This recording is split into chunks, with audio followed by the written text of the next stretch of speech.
They want that smoke, bitch, I got it for 'em. They want that smoke, bitch, I got it for 'em. They want that smoke, you know I blow it. They call me Sunny Monster for a reason. I'm really dripping, leave a nigga bleeding. I get to squeeze and leave a nigga. They want that smoke, bitch, I got it for 'em. They want that smoke, bitch, I got it for 'em. They want that smoke, you know I blow it. They call me Sunny Monster for a reason. I'm really dripping, leave a nigga bleeding. I get to squeeze and leave a nigga bleeding. Raw Molly got me all up in demon mode. Mouth moving like I done put clean in my nose. Tryna catch me up, I can leave with some hoes.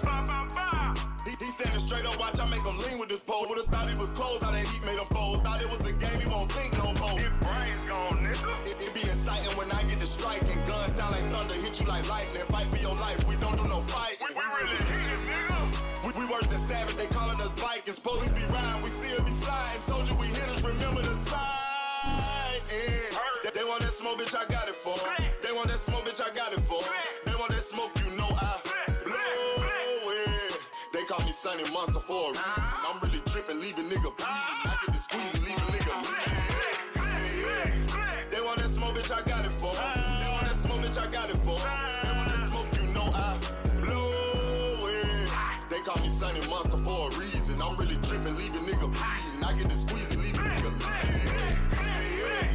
How about I leave them holding like the Bible? AR-15, that's a high-power rifle. A in the army and assassinate rivals. Break that shit down, nigga. AK or anybody kill. Hop out, get the drilling and spilling. 7.62 gon' split 'em. FN, that's for any fuck nigga. You a plug, then I'm pulling up, nigga. You my lunch, eat these bullets for dinner. 5.0, eat 'em up, eat 'em up. SK, smoke killer for show. Drum rounds and cripple ops, Draco. I got them all, you don't want no. They want that smoke, bitch, I got it for 'em. They want that smoke, bitch, I got it for 'em. They want that smoke, you know I blow it.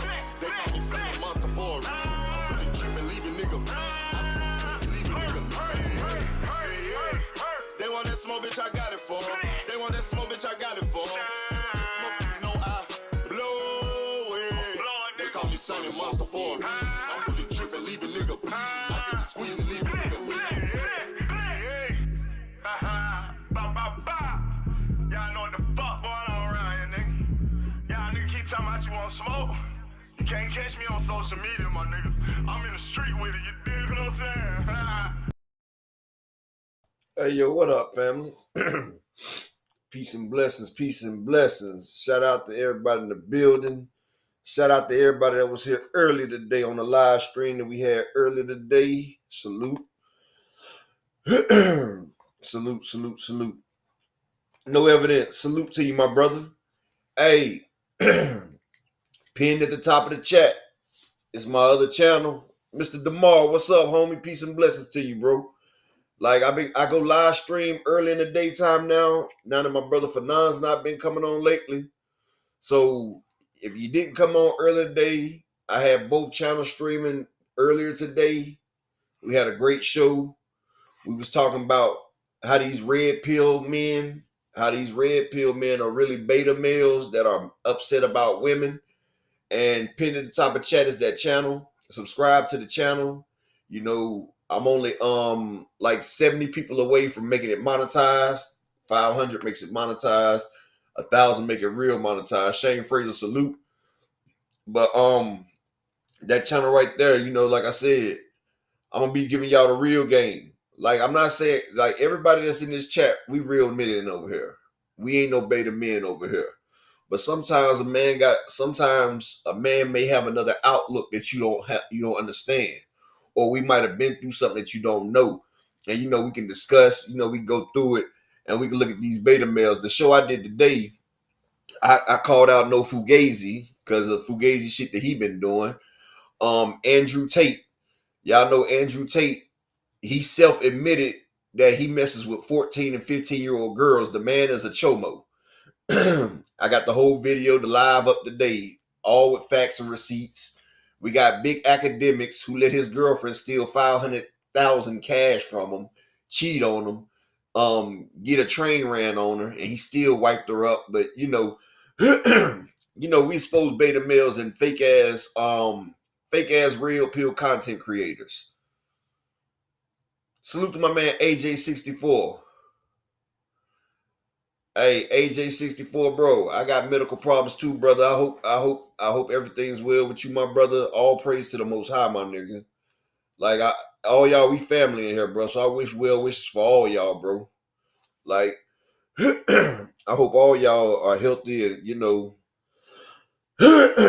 it all starts with the way we eat, though, people. It all starts with the way we eat. Like, they have people eating this pork and all this stuff. It's not right for you. We're not supposed to eat this stuff anyway. But salute. Let's get into today's show, though. Let me shout out to the family first. Family first. Shout out to my guy Terrell Davis in the building. Peace and blessings to you. Big block. Salute. LaMarcus Robinson in the building. Terrell Davis. What? Oh, Mr. DeMar. Salute. All things big AMC FSG in the building. My man, no evidence. What it do to you, homie? Shane Fraser, Paul Game in the building. Shoot. AJ64, what it do? And my nigga Mark, he big AMC FSG in the building. But yeah, I'm gonna keep you in my prayers to the Most High, AJ. But if you ever need to talk, man, just hit me up on IG, bro. You know, I'm here for all my supporters, bro. Like, I ain't one of them people that that's not approachable. You feel what I'm saying? Like I say, all of y'all are family, man. I fucks with y'all, I rocks with y'all. Like I said, even though a nigga demonetized, I come here every day to holler at y'all, bro, because we family. I even rock with that nigga Flyer Frequency, even though he be on that bullshit. Me and Frequent Flyer, we cool. I just gotta bust his chops. We just don't agree on the Devin and shit. But if it wasn't to do with the Devin shit, he'd be alright. I gotta take some more of that damn oregano oil. Okay. We're gonna get in this early. That nigga Floyd Money Mayweather. He over there in motherfucking London. Slogan 1, salute, big AMC FSG. They showed that nigga Floyd. They don't give a fuck who Floyd Mayweather is. Shalom to my brother Rod Walker in the building. Salute, King. So, Floyd was over there. He was over there in London. And y'all know, over there in England, you know, you can't have guns and shit. So, you know, they got knives and shit. Malik Taylor, salute, my brothers. Peace and blessings. So, Money Mayweather was over there in London. And so people are mad at him because he supports Israel. He supports them hats over there in Israel, right? So the Palestinians and people that's over there, they had something they wanted to let Money Mayweather understand. So these people wanted Floyd to know that they don't fuck with Floyd. So I'm gonna pull it up so y'all can see. Cause they put hands and feet on Money Mayweather and his motherfucking Terrell W. Salute King and his motherfucking guards and shit. Y'all just watch the video. Here we go.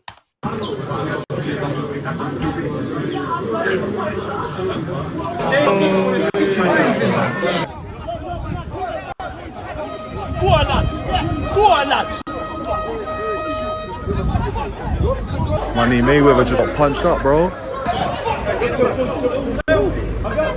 Floyd. Money man.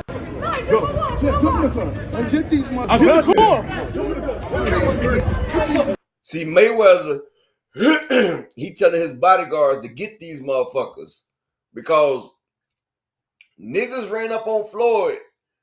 And word is, nigga hit Floyd in the face and in the eye. He wasn't bobbing and weaving. They said Floyd took about 6 shots to the head while his bodyguards wasn't doing shit. So now y'all hear Floyd telling them, get these motherfuckers. Like Money Mayweather, he ain't take no ass whipping like that since he was in there with Zab Judah. Get these motherfuckers.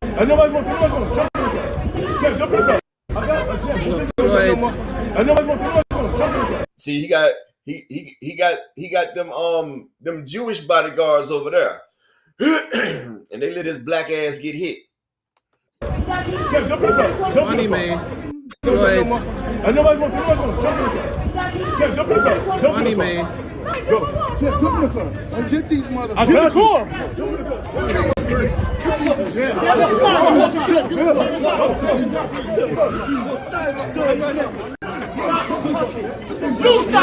trying to get me.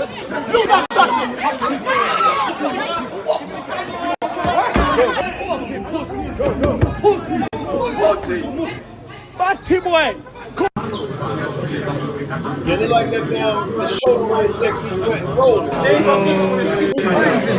Couldn't get the roll off on the shoulder roll. Go on, lads. Go on, lads. Money Mayweather just got punched up, bro. Floyd. Money man. Get these motherfuckers. I got you.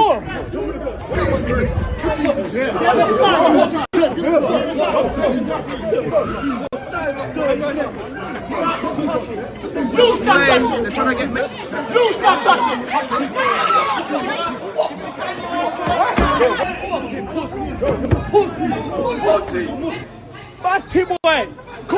Yeah,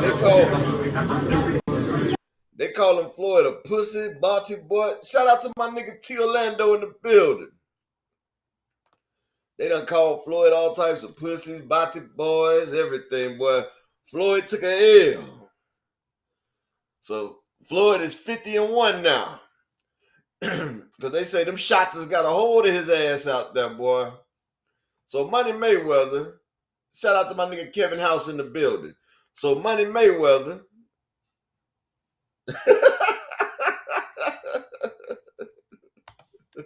He say first the fat boys break up, now Floyd taking an L. Floyd mad as hell. He talking about get these motherfuckers, boy. But I feel for him though. I would have fought back, but it was too many of them. It was too many of them. Floyd and his people was trying to get him out there. It say about 20 of them motherfuckers out there. But you know, Floyd has been openly supporting the apartheid. You know, Floyd been supporting them tiny hats. So when you support the tiny hats, you get a tiny ass whooping. Because Floyd ain't but a big guy. They said Floyd was in there shopping. They ran down on Floyd and they gave him what for? They gave the man what for? So Floyd taking L's out here in these streets. I feel sorry for him because you put your hands on me, man. I got to see about it. I got to see about it, bro. Like, you're not about to put your hands on Kerry Smith, baby boy. I'm sorry. It just ain't gonna happen. I'm sorry, bro. That shit it's just not in my stilo, my man. And Mr. Brown, I think that's my boy Rod Walker. Shout out to my man in the Cash App, bro. Or Mr. G Brown. I forgot. Ain't that Rod Walker? But salute in the Cash App with the $2 holler, bro. Appreciate you, King. Thanks for the support. You know, like I say, the only way I get is with y'all, my man. But yeah. So Money Mayweather,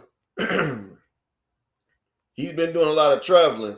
And a couple months ago, you know, they held his ass hostage over there to make him pay that damn bill. So Floyd need to keep his ass in the States. You feel what I'm saying? Oh yeah, Rod, if he would have fought back, they would have killed him. They was 20 deep. And you know they had some knives on their ass, dog. Exactly. You know they had knives and stuff. You know they ain't got guns over there. But them boys do be walking around with them shetties. They be wanting to put them shetties in the shed.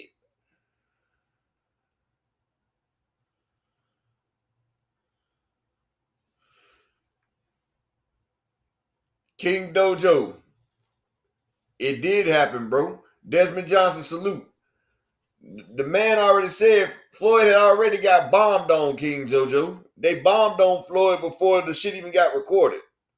Like, Floyd already had hands put on him before the dude started recording.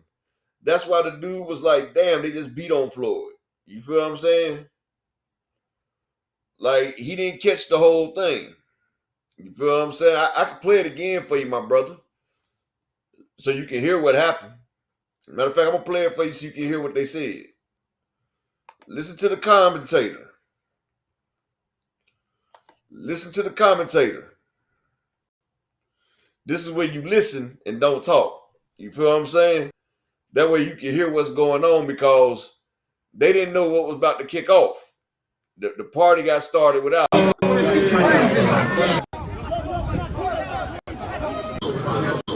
This whole time.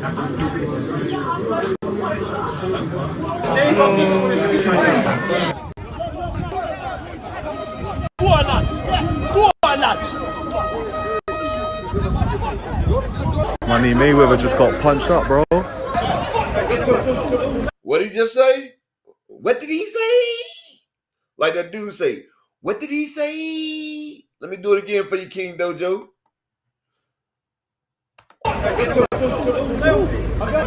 Floyd. Let me let you hear what the man just said. Just got punched up, bro. Mayweather just got punched up, bro. Mayweather just got punched up, bro. Mayweather just got punched up, bro. Mayweather just got punched up, bro. Mayweather just got punched up, bro. Mayweather just got punched up, bro. You hear that, King Dojo? Mayweather just got punched up, bro. Money Mayweather just got punched up, bro. Money Mayweather just got punched up, bro. Salute to Brian the King Falcone. And you know, that's why Floyd mad. Floyd about to tell y'all motherfuckers. Watch Floyd tell his people, get these motherfuckers, man. Floyd. Money man. And get these motherfuckers. I got a core. And get these motherfuckers. I got a core. And get these motherfuckers. I got a core. And get these motherfuckers. I got a core. And get these motherfuckers. I got a core. And get these motherfuckers. I got a core. Floyd say, I'm going to get these motherfuckers, dog. Ashley, you be on my goddamn helmet. If he would have had some real niggas out there, they would have took them shits for him. But you know, them top hats, salute to the beautiful Queen Ashley. Them tiny hats ain't about to take an ass whooping for Floyd. They not about to, these motherfuckers ain't about to take an ass whooping for you, Floyd. They don't fuck with you, Floyd. They just want your motherfucking bread, man. These niggas out here, they don't give a damn about you, Floyd. Now, Floyd mad as hell. And he talking about, I'm going to get these niggas. Like, Floyd wants some get back. And look, that's the worst feeling. A nigga pop off on you can't do shit about. That pissed me off too, man. And get these motherfuckers. I got a core. And get these motherfuckers. I got a core. And get these motherfuckers. I got a core. And get these motherfuckers. I got a core. And get these motherfuckers. I got a core. And get these motherfuckers. I got a core. And get these motherfuckers. I got a core. Floyd say, I'm going to get these motherfuckers. Floyd about to put the bag on somebody. Floyd say he going to put the bag on somebody.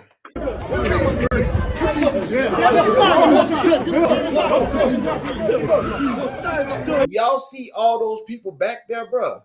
Like, it's about 20, 30 niggas ready to mob on Floyd, bro. They're trying to get me. You stop touching.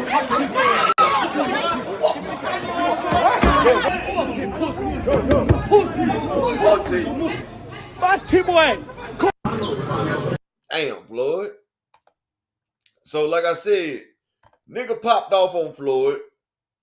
Understandably, Floyd pissed off. He said he gonna get these guys.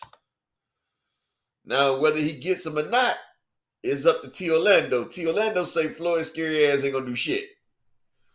But you ain't gotta be brave when you got that money. You feel me, T. Orlando? The scariest nigga can pay 10 bands. Get you shaped up there, because motherfuckers ain't shooting in England because you can't have a gun. But they get a nigga shaped.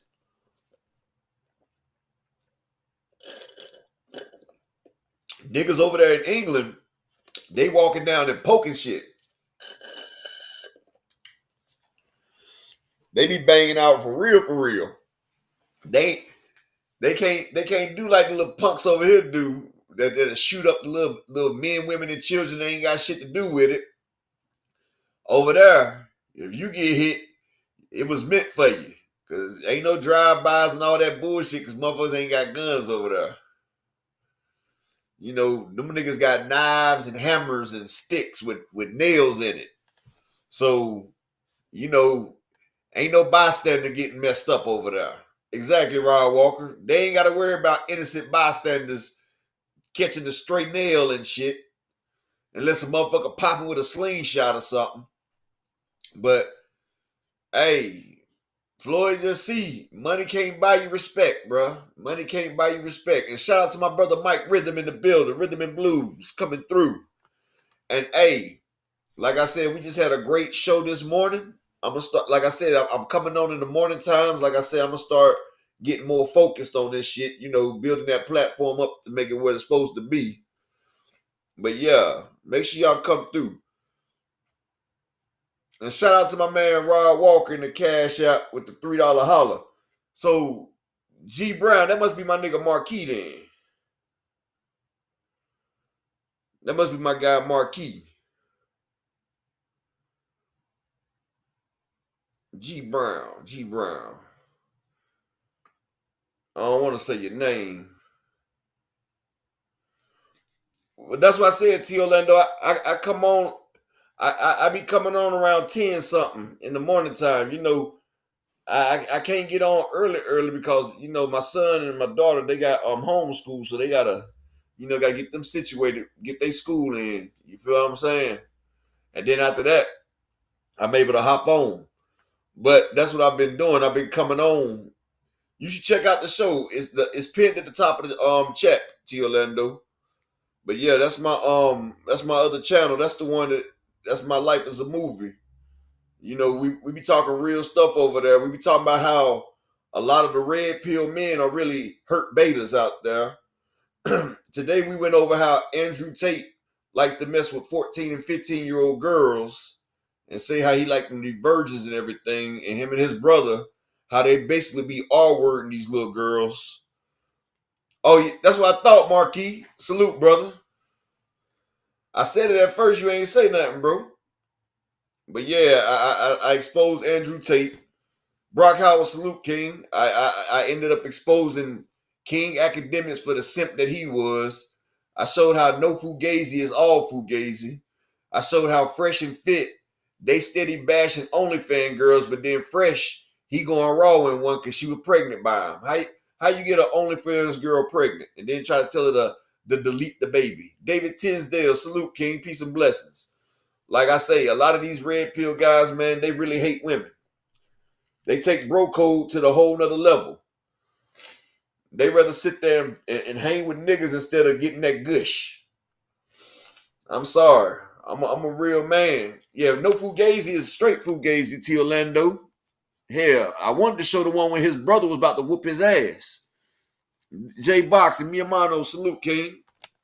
But yeah. Yeah. Hey, T Orlando. The funny thing about it, no Fugazi always bashing single black mothers, right? But he got a single white mother with 2 children. Not one. He say a black woman is not good when she got 1 kid. His girl had 2.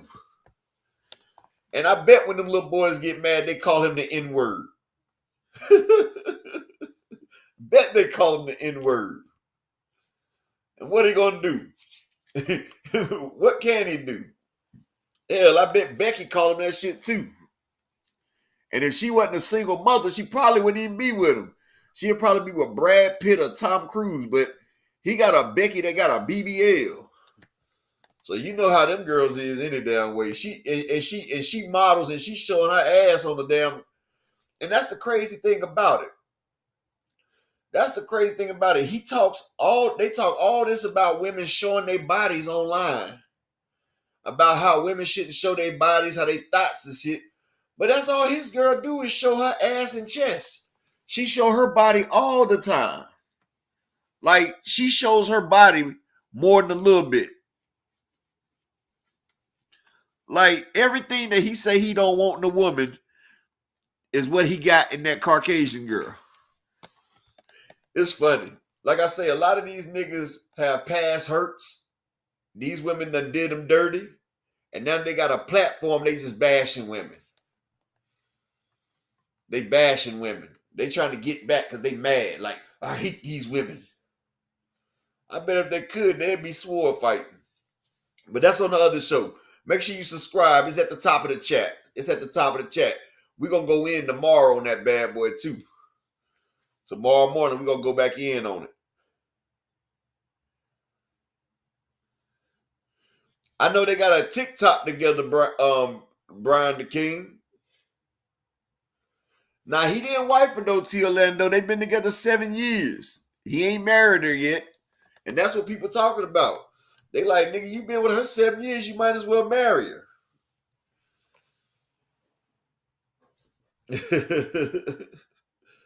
Hey, it's just funny how motherfuckers don't preach what they be talking about. And shout out to Kevin Samuels.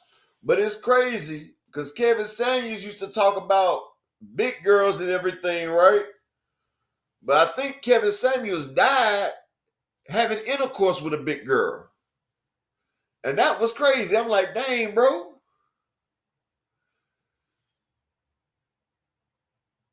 Like Kevin Samuels was talking about the big girls and he was knocking one down when he had a heart attack. Like, come on, man. Come on, man. You can't make this shit up. Ain't that what he say? You can't make it up. But we back to boxing. Conor Benn out here talking. Conor Benn, it's crazy that snake Eddie Hearns. He's about to get Conor Benn a fight. I don't care what nobody said about big girls. Like, big girls got that tight. That lockdown. They got that lockdown. I ain't say I didn't. T. Orlando, I just said they got that lockdown. You know. I ain't got no problem. Man, look, I like my women all colors, shapes, and sizes. You feel me? As long as they got a pretty face, it's all good. Because guess what? Motherfuckers say what they want. But I'm going to tell you like this. Big girls got the tightest. They can't open their legs but so far. I'm just letting you know. I'm just putting y'all on game. Hey, man, that's my other channel, man. Y'all about to get me messed up. Empire, salute, King. Now, my wife ain't a big girl, though, bro. I'm just letting you know. I'm just letting you know. If you not holding like a big dog, go and get you a big girl. That make you feel good. If you not holding like a big dog, get you a big girl. Make you.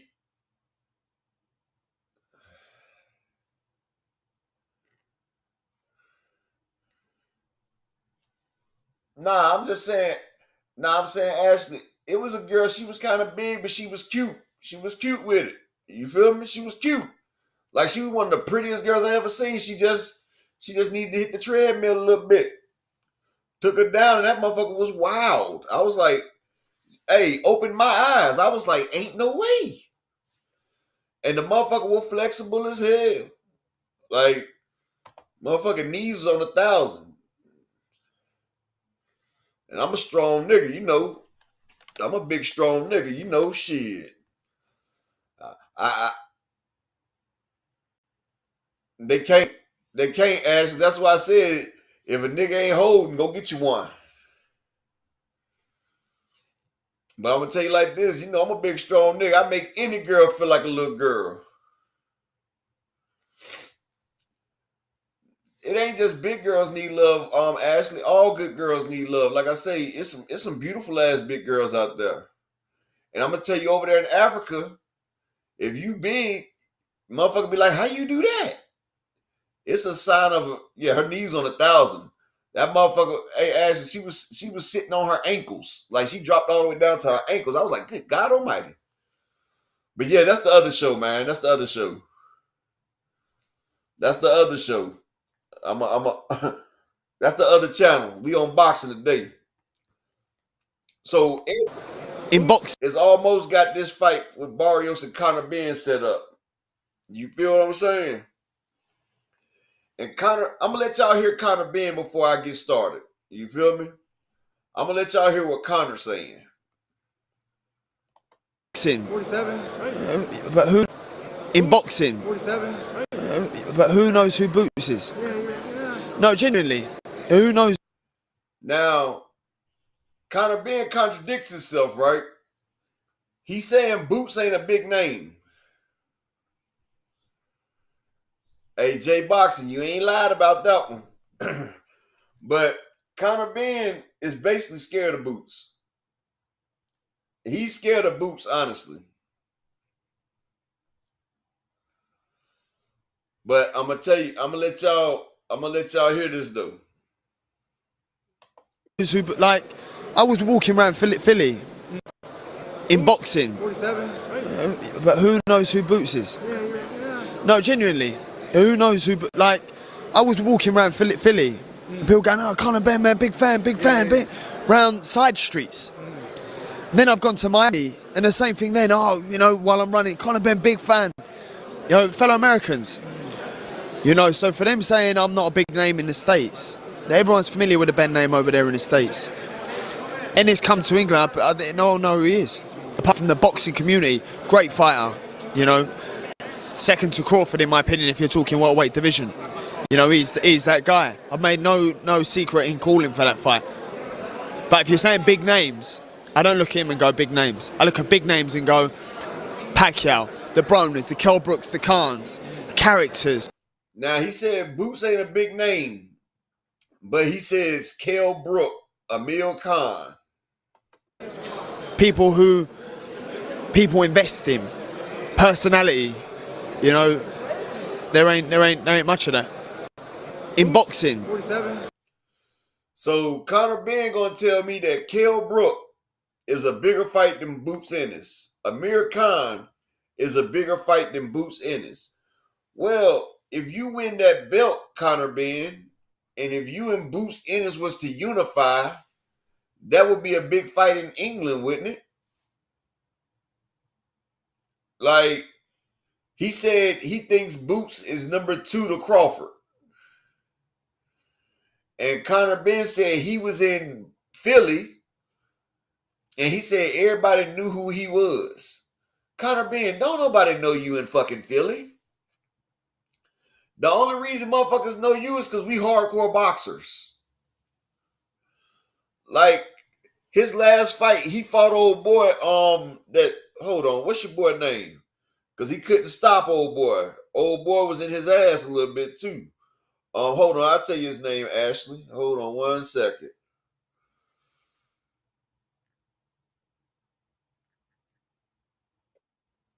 Hold on 1 second. I'll give you old boy name.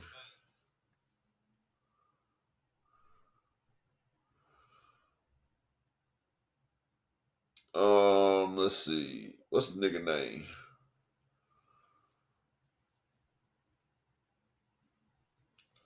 Peter Dobson. Peter Dobson was the last person that Conor Benn fought. Peter Dobson was 16-0. Conor Benn beat that man. He beat the man 118 to 110. Peter Dobson. That's who Conor Benn beat last, right? Then Peter Dobson turned around and got beat by Jaleel Hackett. Jaleel Hackett beat him. You feel me? But this is what I'm saying. He struggled with him, though. Like, his power was gone. And now, Conor sitting there.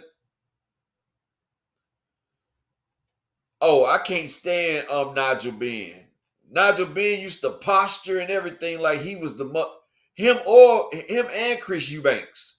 I know Chris Eubanks is the one I really can't fucking stand. That's the one that used to posture and everything like he was some kind of king and shit. I couldn't stand that.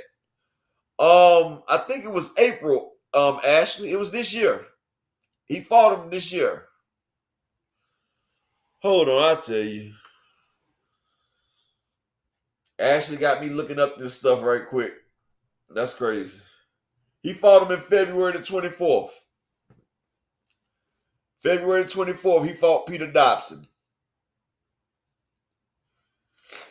But it's crazy. People ain't even watching the play. Conor Benn was ranked number 3 in the IBF. And Karen Kukadjian was number 2. You know they always leave the number one spot open. Eddie Hearn, it was 10 months ago, Ash. Eddie Hearn, it's almost a year.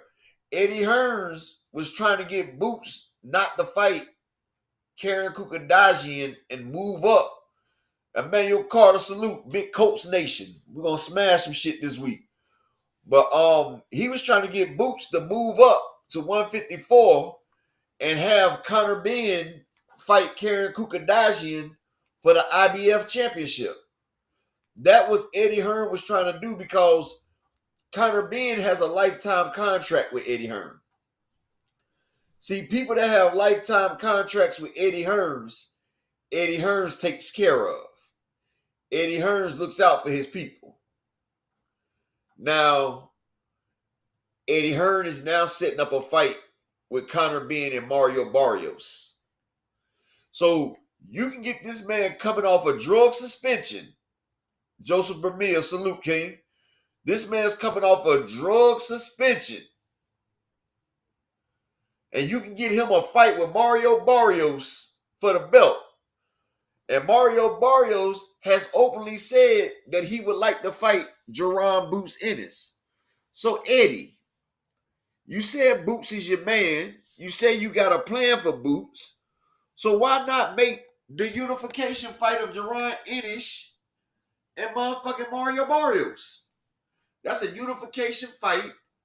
That's a big fight. If you get Boots on your platform, that fight would do more than David Abernethy did. You did 1.3 million with David Abernethy. You did 1.3 million with Boots and David Abernethy. If you really fuck with Jerron Ennis like that, and this is what's crazy, if Eddie Hearns could show Boots and Bozy that he could fuck with him like that, Boots and them will sign a deal with Eddie. See, Boots and his dad is on a trial basis with Eddie Hearns right now. They trying to see if Eddie can produce what he said. Now, the Brian Norman fight, you fell through with that, Eddie. Yeah, Barrio said, I'm not afraid to fight Jerron Ennis. I'll fight him next. Especially after they seen the Karen Kukadajian fight.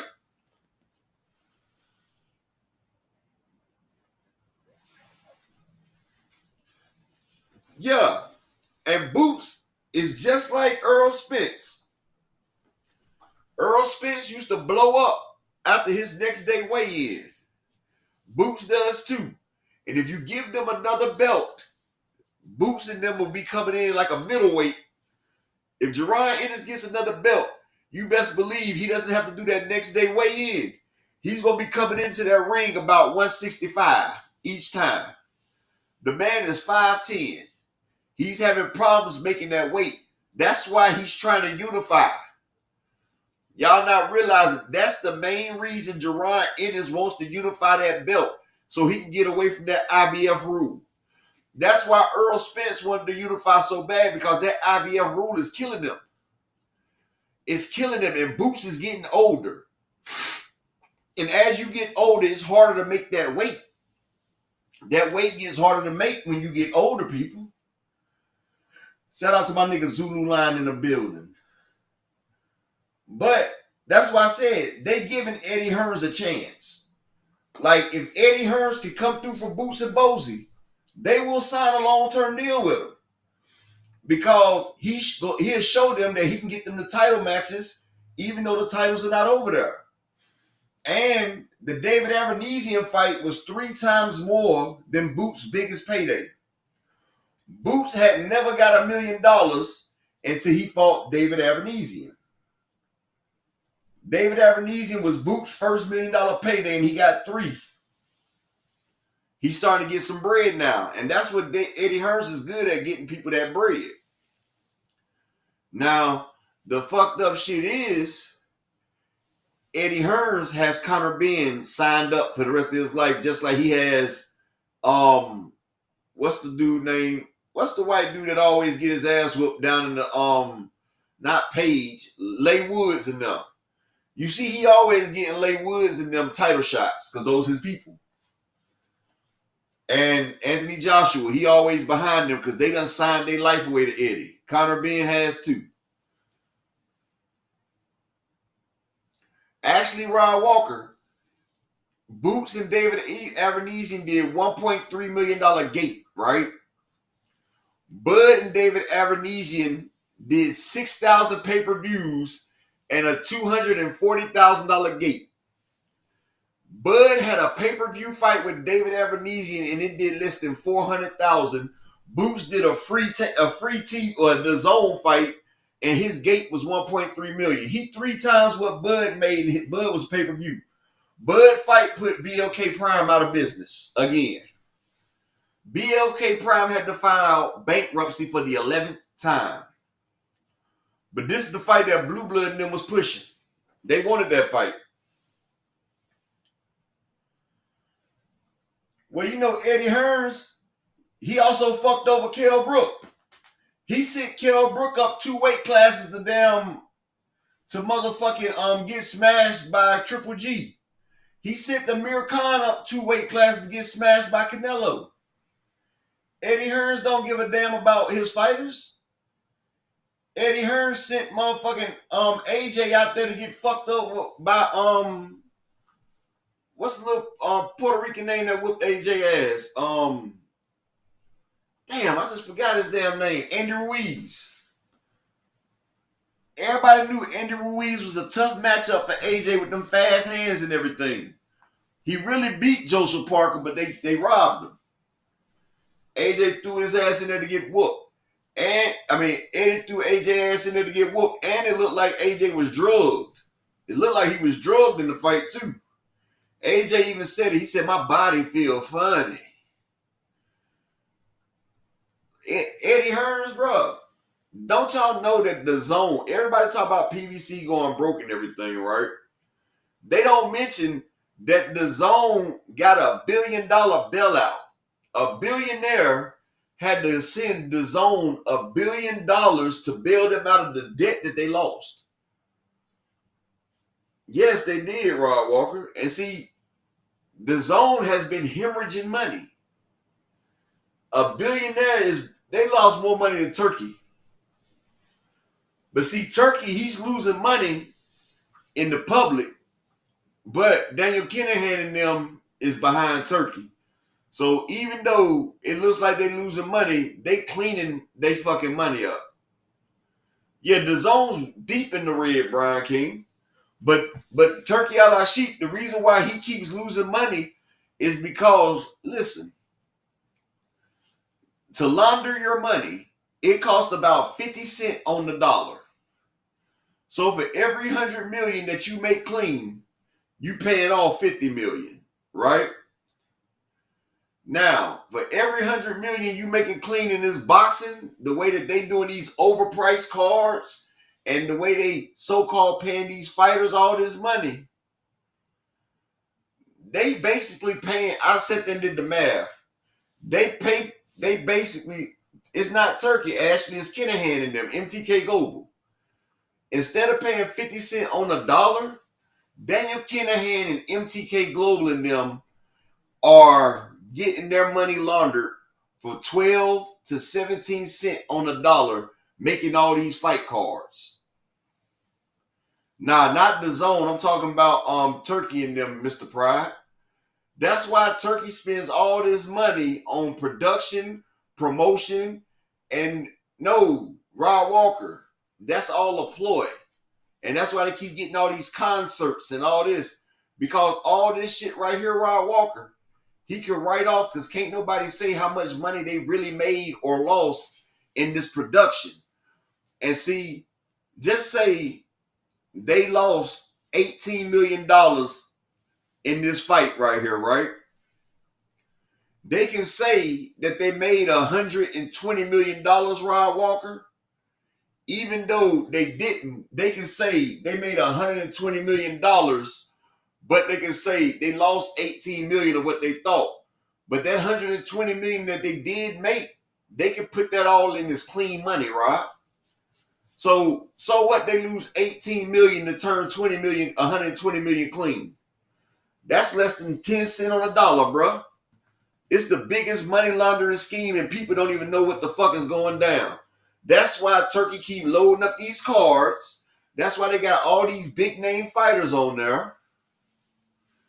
And exactly, why do you think Big Baby Miller, why do you think he had to rob a nigga when he came back from the Turkey fight?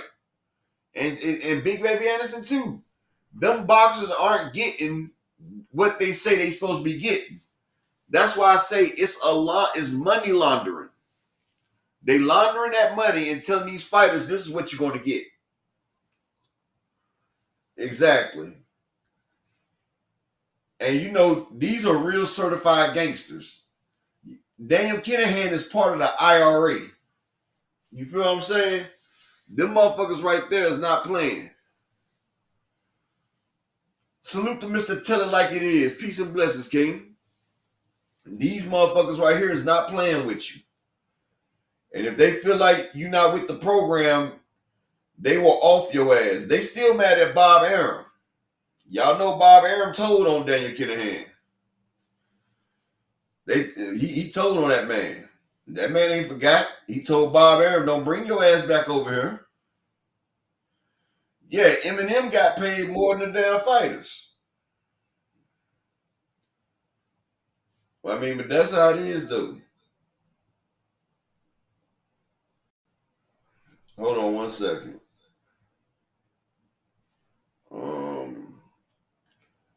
I'm about to open up the chat too. Anybody want to hop up here? I'm gonna open it up today. Dr. Key, she got some work. She said she might be back tomorrow. Y'all know she owe us a damn good story too. So, all right, hold on one second. I'm dropping the link.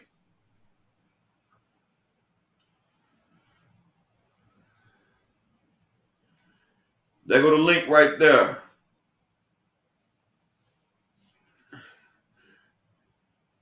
He ain't untouchable, Rod Walker, especially when it comes to them IRAs.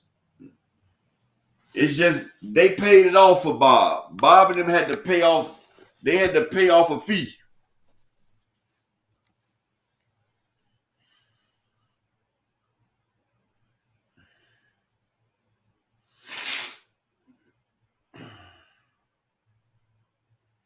Y'all give me 1 second.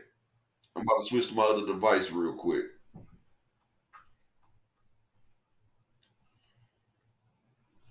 Hold on 1 second.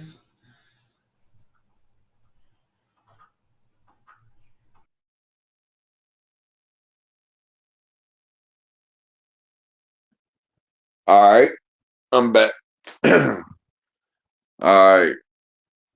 So yeah, the link's right there. Anybody want to hop up here? We can get it going. But yeah, so like I was saying, Conor Benn, he's sitting there saying that Boots ain't a big fight. But honestly, if Eddie Hearns wanted to make some money, Boots versus Conor Benn is a good fight. Press a 1 in the chat if you can hear me. A 1 in the chat if you can hear me.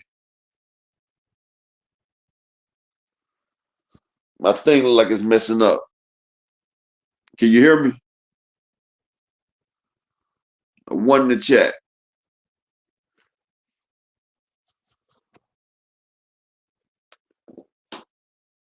I don't know if I can be here.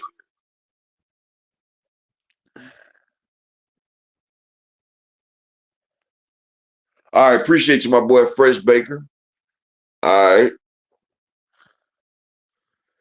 All right. Thank you, Rod Walker. Okay, big block. All right. All right. James Dunnigan, how you been, bro? Peace and blessings. Peace and blessings. So, Juan Harris, salute, salute, salute.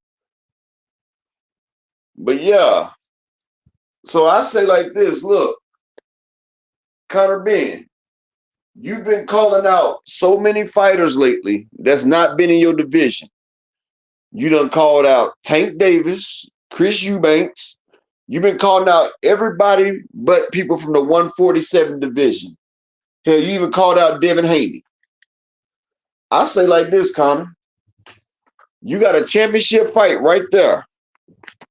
And if Eddie makes you and Mario Barrios fight, I mean, they already got it planned. Eddie already done paid Mauricio Suleiman. Mauricio Suleiman said it's a go.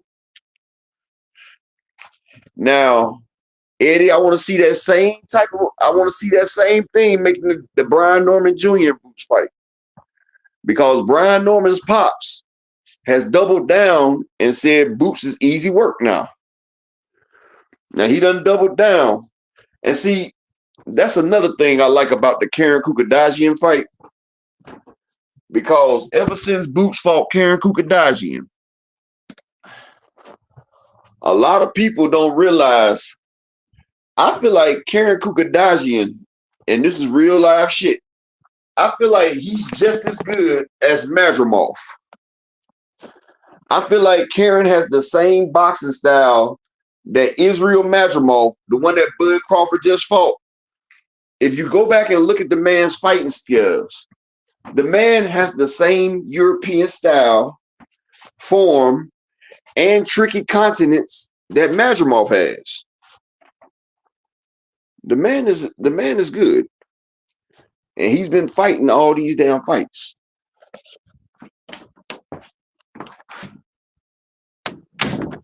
People don't know.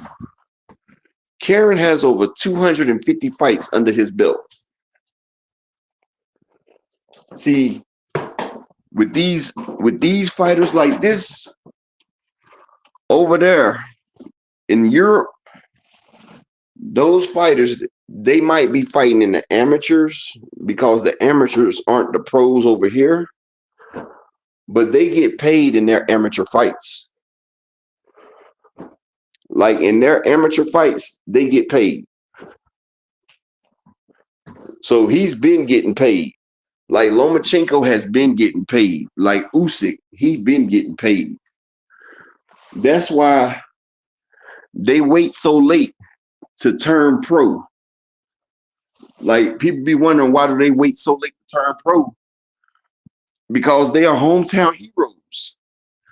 They've been getting paid since they've been fighting. Like all their fights, they've been getting paid from day one. It's nothing new. They get paid, they do their damn thing, and then after they done fought good enough over there, after they done put up about 200-300 fights, they feel like they done seen every type of style. Then they come to America, or they come to the world boxing stage, and that's when you get ringers that come in like Bakaram and them. People that you don't really see, and you really ain't got that much tape on. See, Tim Tszyu don't know that Murtazalev Bakaram, he been fighting. And that man put all types of ass whooping on him.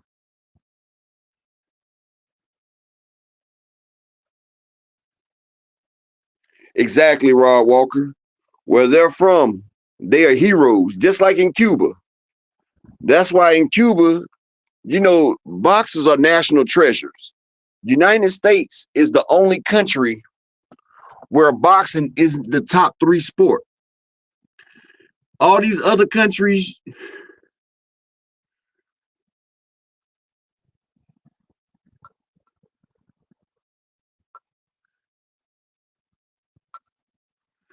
in boxing, right? Any other country, boxing is number 1 and number 2 behind football. And I ain't talking about football in America. I'm talking about soccer. Most of the time it's soccer, then it's boxing.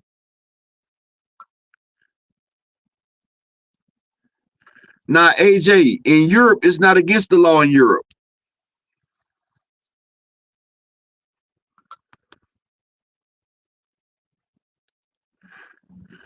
Hey, Mr. Pride, and you know some Mr. Pride, you're not wrong. You're not wrong there.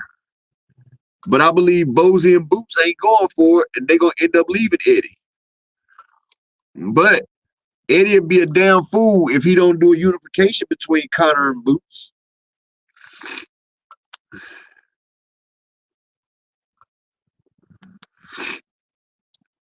I think Tim Zoo still got the heart though, Ryan Walker, even though he done got the brains beat out of him. Tim Zoo ain't no punk. But he ain't gonna want to fight that dude again. He probably want that Fundora rematch. And see, people don't realize, but Bachram is a long, lanky ass dude too. And he got power. And see, that's why I be telling you about them European fighters. We don't really get to see much tape on them fighters right there because they do a lot of underground fighting in they own little league. Like them boys, they got their own fight leagues over there. Y'all seen the movie Fight Club? It like they got gamblers over there that do real big type of gambling on them boxing. And on that boxing over there, they get like that's like Rod said, they live kept lives. Boxers don't have to pay for shit in them other countries. Like I said, USA is the only place where boxers don't get treated the way they supposed to get treated. I think in USA, boxing is like the 6th best sport. Because you got NCAA, NFL, you got NCAA basketball, NBA, you got baseball, you got hockey, then you got boxing. Hell, even track and field. Like, boxing ain't even top 5 in America.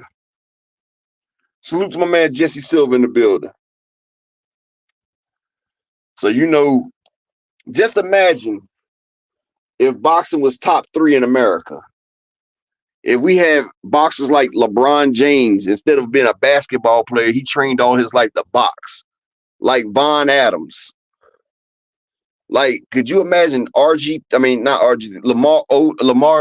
Jackson at middleweight, as fast as he is?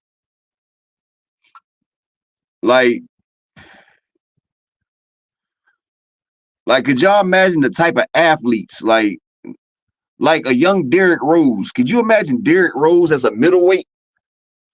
All that explosiveness that he had in basketball fighting at middleweight? Come on, man. Could you imagine Shaquille O'Neal as a heavyweight championship boxer? If Shaquille, Mr. Shaq Fu, put all his energy into boxing instead of basketball. Or Julius Peppers. These would be freaks of fucking nature, dog.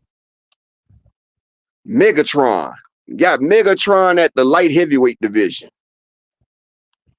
Tyreek Hill at the 140 division. Like, yeah, that's what I'm saying. Like, these type of players, bro, like Ja Morant at 154. The explosiveness. But see, like I say, all our top athletes go to different sports. But I can tell you like this, Lennox Lewis would have had hell going against the Shaquille O'Neal, who was boxing all his life. If a motherfucker built like Shaquille O'Neal was a boxer, or like Ben Wallace. Ben Wallace was a motherfucking boxer. Come on, man. But, you know, like I said, so it's amazing that we get the type of fighters that we do get with it not being a top 5 sport. It's amazing. But this Teofimo and Boots fight, they actually trying to go through with it. They're trying to push the fight through. Now, Teofimo, you can say what you want against the little bastard, but he's fighting for legacy.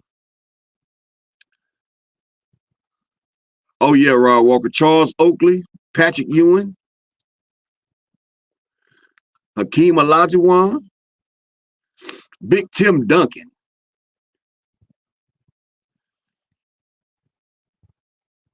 Exactly, Mr. Tell It Like It Is, but check this out, right? Teofimo is trying to be the first boxer to be a lineal champion in 3 different divisions.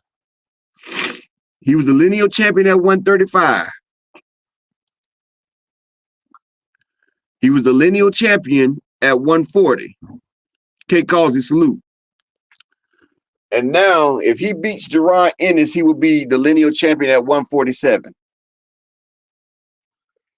Now, I don't know what type of that Hawaska or whatever the shit that nigga be taking, that Hayuaka or whatever that shit that him and Deontay Wilder be taking.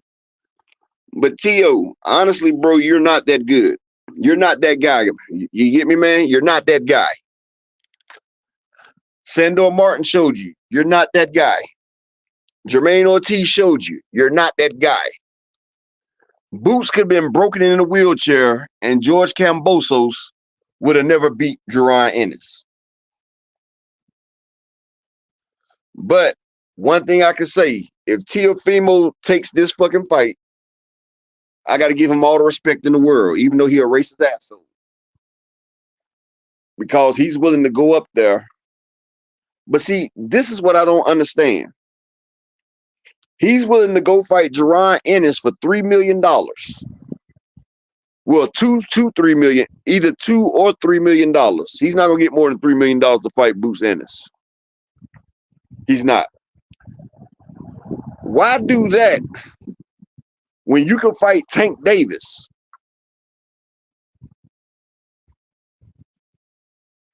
He could fight Tank Davis and get at least 10 million. That's what I don't understand. But then I thought about it. Teofimo is more scared of Tank Davis than he is of Jerron Ennis. Now I'm about to go down a rabbit hole. Y'all watch with me now. Teofimo and Tank had a sparring tape. I can't find it no more, but Teofimo has sparred Tank Davis.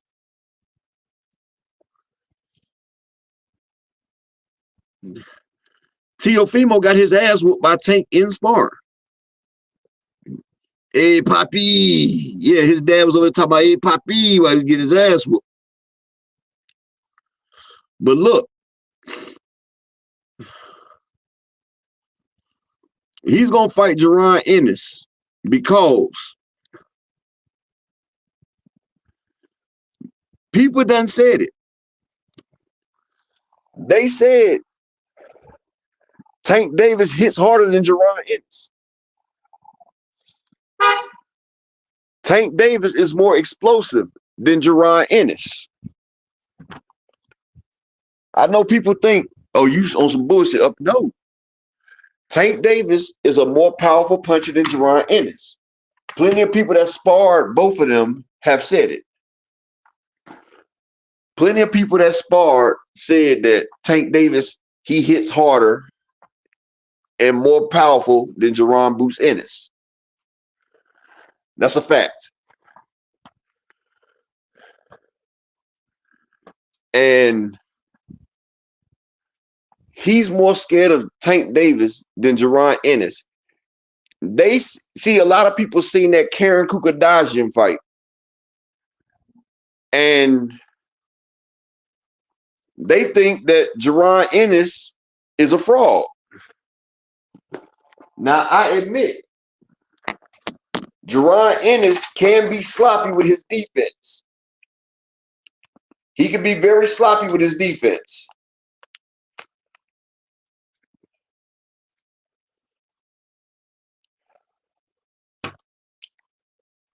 Because even though Boots got his belt by email, Mr. Pride, Boots is considered the best welterweight. And they give the lineal title to the best welterweight. And when Terrence Crawford emailed everybody else their belt, because everybody got emailed their belt at 147, Mr. M. Pride. If we're going to say it like that. Because nobody beat Terrence Crawford. He dropped all the belts. Stanionis was upgraded. Mario Barrios was upgraded. Boots was upgraded. Brian Norman, the only one that fought for his belt. He had to fight I think Stancilian. Everybody else was upgraded. But Jerron is considered the #1 welterweight. So he is the lineal champ. So if Teofimo goes up and beats him, then Teofimo will be considered the lineal champ. Tyson Fury had 1 belt. He beat Deontay Wilder. Deontay Wilder was considered the top champion. Alexander Usyk had 3 belts. Well, he had 4 because he had the IBO belt as well. Anthony Joshua kept the IBO. So Usyk has the IBO, the WBO, the WBA, and the IBF. But Tyson Fury was still the lineal champion. Hell, Tyson Fury was the lineal champion, and he didn't even have a belt when he fought Deontay Wilder. Deontay Wilder was the WBC. Tyson Fury, without a belt, coming off the couch, 380 pounds, was still the lineal champion. That's how it works, in Pride. Hen Dog, salute, King. Peace and blessings.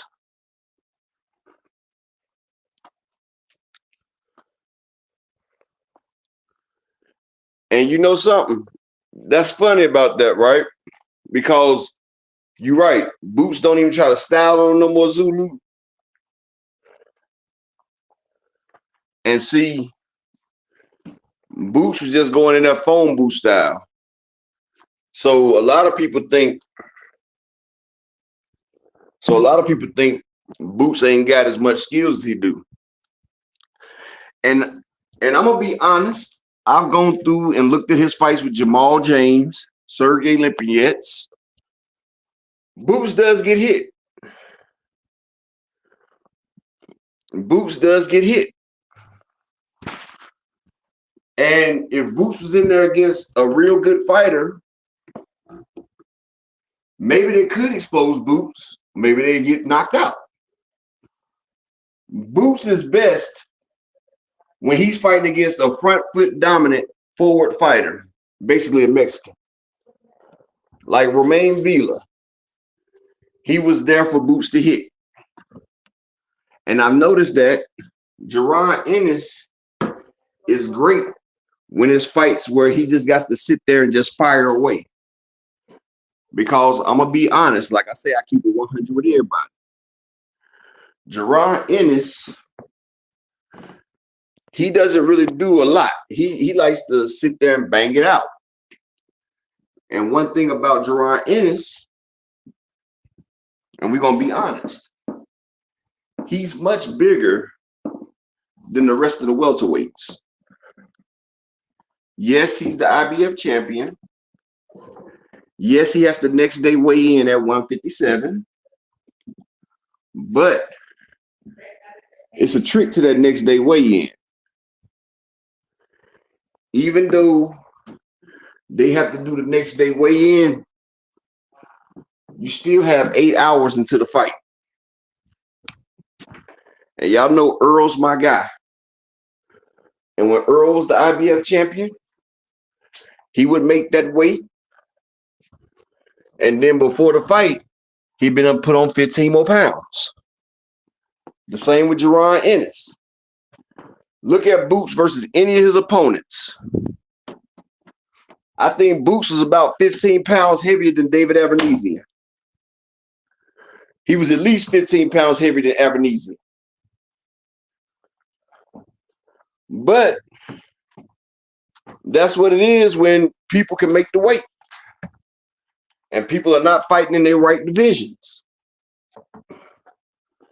But that's why that's why I would like boxing to go to same day weigh-ins. That way people can't put on but so much.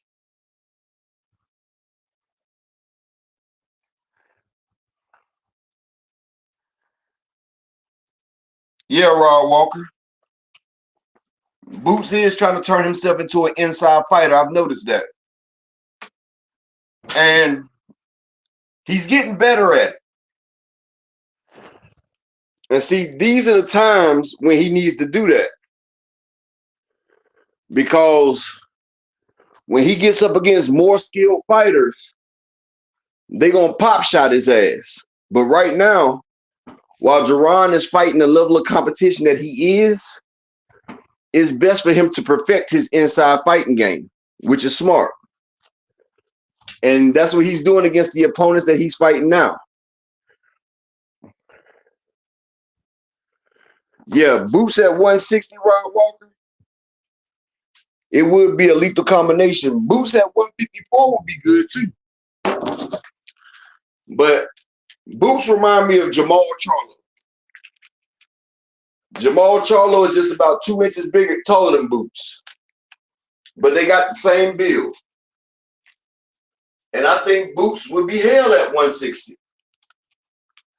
I know he would beat my man Elijah Garcia ass. Just like I feel like Jesus Ramos should be at 160. Like a lot of these fighters should be in higher weight classes, but they struggle to make this weight. And they don't realize as they get older, this shit is fucking up their body. They fucking up their body. Stanionis is a good fighter, but against Boots, he's too basic. Stanionis, he could take it, but Stanionis is too slow, basically.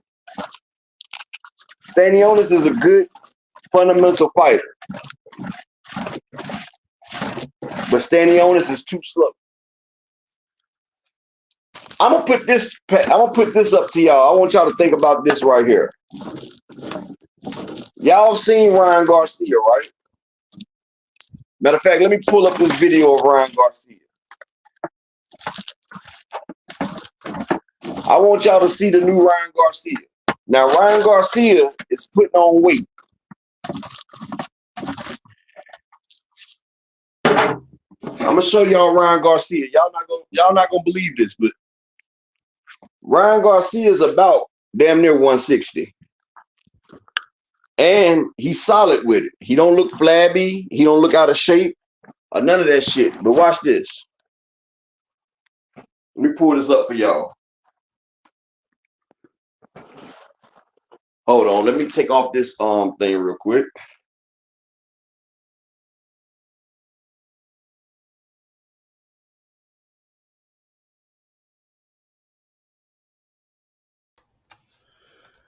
All right, let me pull this up. Hold on 1 second, family.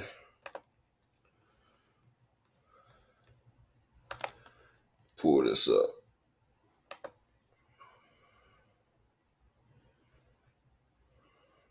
All right, Ryan Garcia.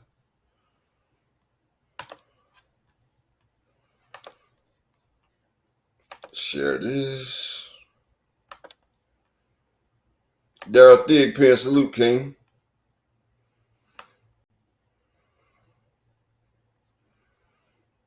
Oh yeah, Ryan Garcia's new fight is on pay-per-view.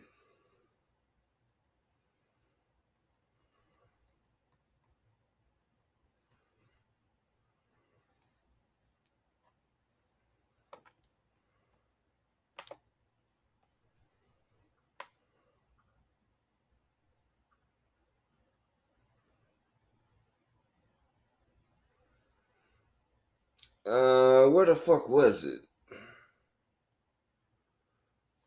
Matter of fact, hold on.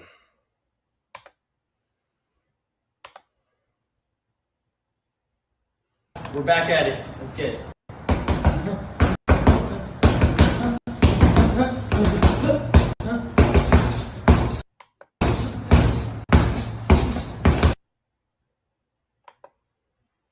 All right, here go Ryan Garcia, y'all. Hey guys, we're back at it. Let's get it. Look at him.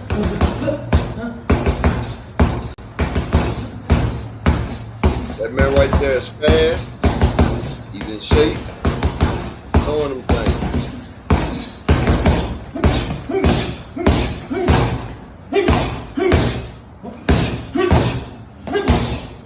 Look at that. That's precision punching. Ryan Garcia is a problem. People don't realize it. Now, if you're looking at Ryan Garcia, you would think that Ryan is about, let's say, about 160, right? And he's going up against the nigga that tried to take out Pacquiao. And to be crazy, his exhibition, Ryan Garcia is having an exhibition fight in his pay-per-view. He's having a pay-per-view exhibition fight. So this right here, he's fighting a nigga that's about motherfucking yeah, he is, Zulu. He's about 160. Now, let's think, who wins if we put an in-shape Ryan Garcia versus Jerron Boots Ennis? Now, I want y'all to think about this. And hey, I just need a couple people to hit the Cash App, PayPal, support the grind, baby. I don't even really want to ask, but y'all support the grind if y'all can, man. You know, I come out here for y'all, man. You know, it ain't got to be much. Just give me a couple people supporting in the chat, in the up.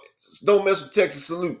Just let me get a couple people to support in the Cash App or the PayPal, man. Support the grind for me. I appreciate all y'all. Support the grind.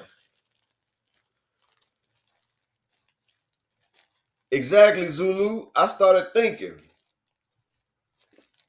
if Ryan Garcia and Jerron Ennis got into that ring, who would say that Boots will win? Ryan Garcia looks real good right now, if we want to be honest about it. And Ryan Garcia is a big boy as well. And as we seen from the Karen Kukadajian fiasco, Jerron Ennis gets hit a lot. He gets hit a lot. We've seen that. Now, if Ryan and Boots, but see, that's what I'm saying, Rod Walker. I don't think Jerron Ennis can set Ryan up like Tank. And Mr. Tell It Like It Is, that's the wrong place for Boots to fight Ryan Garcia, bro. If Jerron Ennis goes into that phone booth with Ryan Garcia, he's not going to see Ryan Garcia when he whips that left hook.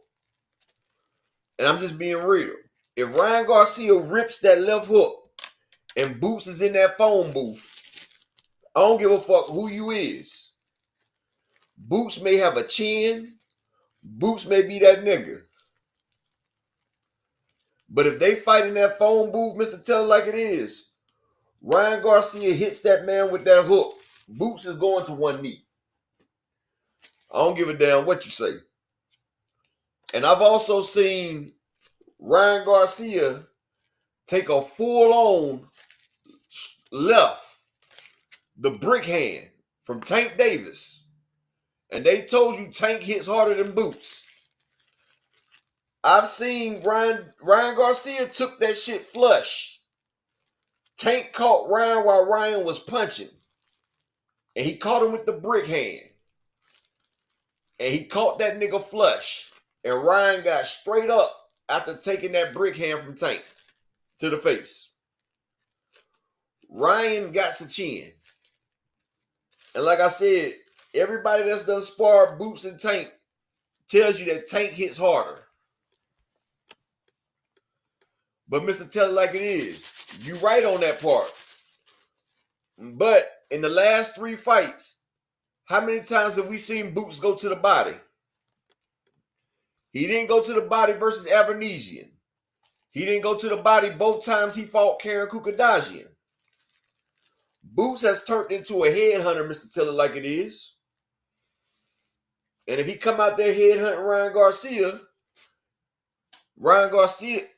Boots, like I said, Boots is a great fighter. He's a good fighter. I'm not going to say great, because I haven't seen him in the ring with great yet.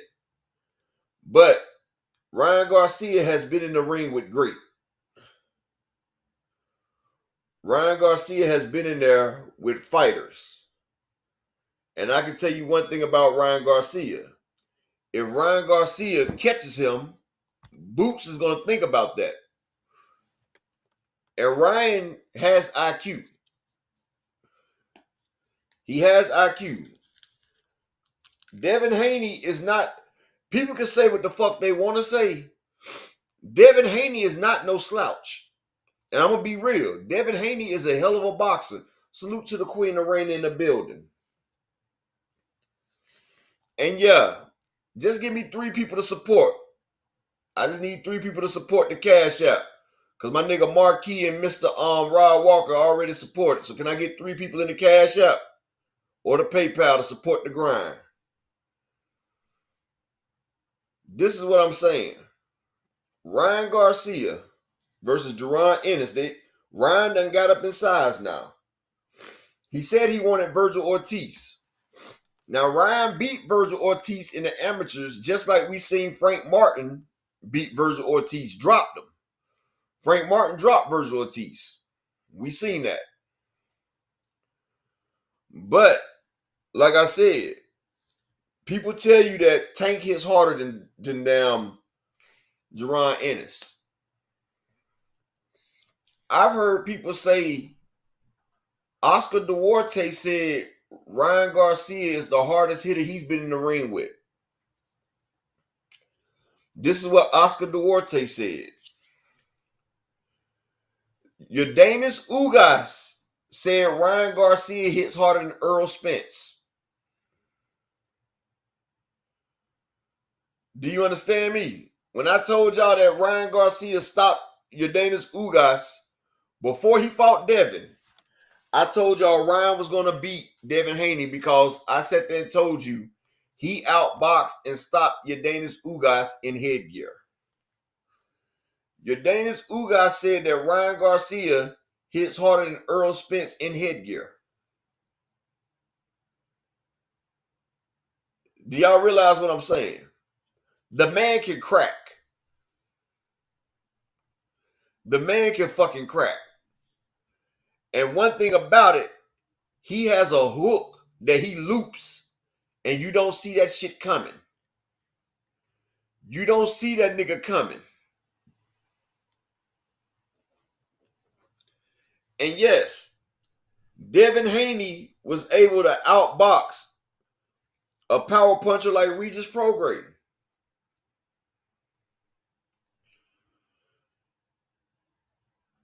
But that's what I'm saying, Mr. Empire. You saying Boots by murder, but that's what everybody said Boots was going to do to Karen Kukadajian. I feel like Ryan can box better than Karen. Like Ryan got more power and speed than Karen Kukadajian, Mr. Pride. Now just think, Ryan is faster than Karen. He hits harder than Karen. Those shots that Karen was landing on Boots would be a whole different ball game if that was Ryan Garcia landed on Boots. I know we don't like Ryan because he does the bullshit and he talks too damn much, but I'm looking at it from a skills perspective. From a skills perspective, Ryan Garcia hits Boots with those same motherfucking shots that Boots got hit by Karen. Boots is going to sleep, dog. And I hate to say it, but if Boots get hit by too many of them shots by Ryan, I don't give a fuck who you is. The brain can only take so much trauma. And I done went back and looked at all of Boots' fights. He gets hit. And not only does Boots get hit, he is a sucker for the left. Especially when Boots goes into southpaw, he's a sucker for the left. Which is amazing because I'm like, how the hell you getting hit with the left? And see, Boots like the style. Boots a young nigga that like the style, bro.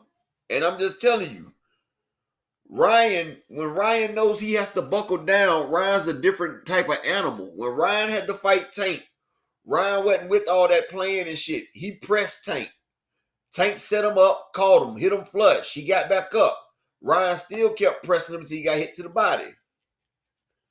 When Ryan fought Devin, Ryan wasn't playing. He pressed him down. Ryan was in Devin's shit. Devin wasn't able to control the distance. Devin wasn't able to do shit. And then Ryan hit him with that left. And what Devin Haney said? He said, I seen it coming. But it's like a 100-mile-an-hour fastball pitch. You don't see the ball coming. You just swing the bat. You try to time the bat because the ball is coming 100 miles an hour.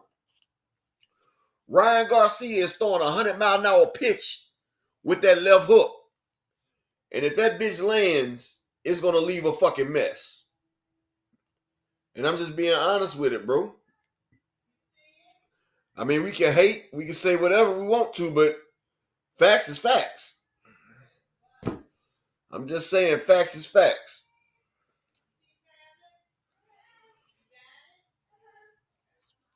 It's the facts. That's all I'm saying. And another thing, hold on. Exactly, Zulu. You can see it, but by the time you get ready to move, you already hit. And that right there is the main reason I say Ryan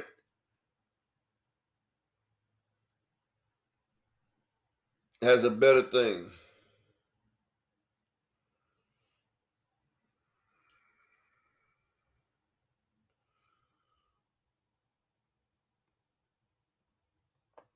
Hold on, here we go right here. But like I said, let me get 3 people in the PayPal or Cash App. Support the grind, baby. I mean, if y'all don't want to support, it's all good, bro. All I was just saying, I ain't going to ask again. I just want 3 people to support. I already had 2 of my brothers support. I just need 3 more people to support the Big news at Bet365. Last month, Bet365 boosted the odds on over 10,000 bets. With hundreds of boosts available every day. Download the app and see why. It's never ordinary at Bet365. All right, here we go.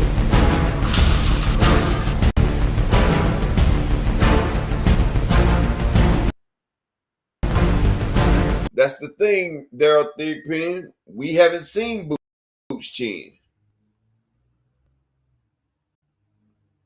We never seen Boots chin. Appreciate you, Zulu. We never seen Boots chin. So how do we know what type of chin does Boots have?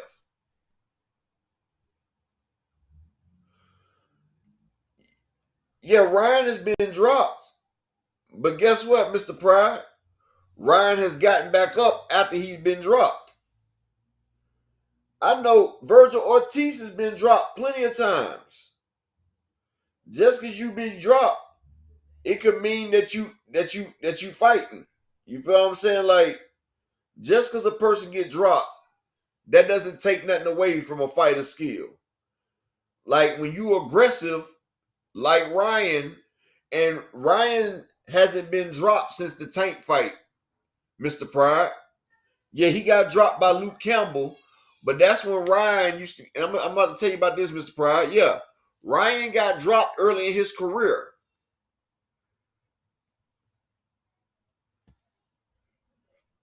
Understand this. Ryan has been practicing with Derek James, Mr. Pride. Ryan doesn't stick his chin out no more, Mr. Pride. Yeah, Luke Campbell caught Ryan with his chin out. He caught him. Yeah.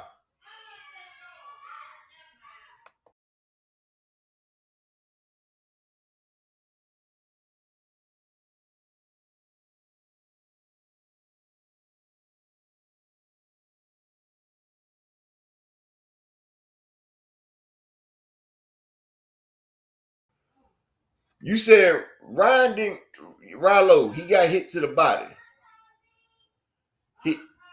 He got hit to the body, Rallo.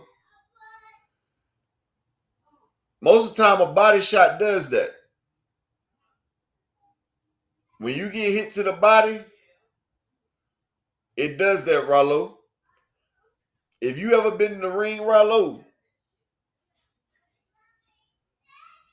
if you ever been in the ring and you ever hit with a body shot, sometimes that shit will lock you up. I mean, I understand, Rollo, but sometimes that shit will lock you up. Getting hit in the body. Getting hit in the damn body, sometimes you can't move. I'm just being honest. I've been hit in the body before, and sometimes I wanted to motherfucking quit. You feel what I'm saying? Like sometimes, like, bro, we gonna keep it all the way 1,000. Sometimes, bro, when you get hit in that motherfucking body, bro, that shit will lock your bowels. A liver shot will lock your fucking bowels up, bro. Like, lock it. Like, nigga, to make you wish you done died, bro. So I can't get mad at that. He was trying to get out there. Yeah, a liver shot is not taking the wind out of you. That shit taking your fucking soul, my nigga. And thank you for the support to my family in there. My man Alan Sostain in the building with the $5 holler. Mr. VPN GPN Game. VPN Nation. And shout out to Mr. Tell Her How It Is in the Cash App with the $5 holler, man. Shout out to my man Planet 619 coming. Well, my man Ziggy in the building. I think that's Planet 619. My man Ziggy coming through with the $10. And my nigga Brian the King Falcone with the 222 coming through. Appreciate y'all, family. Appreciate y'all. But let me finish playing this T.O. thing, and then I'm gonna get back to the body shot, Rollo. And I'm gonna drop the link in case your ass want to get up here, Rollo. You the best. Number one. I like that. I like that. Hey, champ. Big shit. When we gonna see you back in the ring?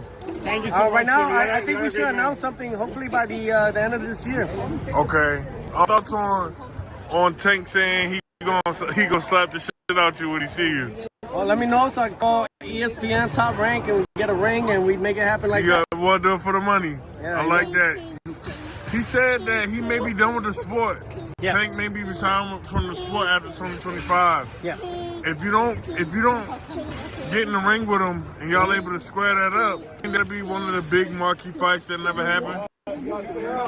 Yeah, that will almost be as identical as Pacquiao Floyd of this time, but Pacquiao Floyd happened, and look what happened. Mm-hmm. So I think that's really it. I think it's just our investors, people that are behind us. They just need to let us just duke it out, and they may do it. Do you think that Mayweather Pacquiao that happened too late, and you can make something like Tremaine Harris? Were you there, Tremaine Harris? Were you there? Were you there, Mr. Tremaine Harris? Were you there where Floyd was at? I wasn't there. I wasn't there, Tremaine Harris, but was you? Was you in the crowd? Mr. False Information, I'm just wondering. I'll go back to that T.O. shit in just a second. Hold on for a second.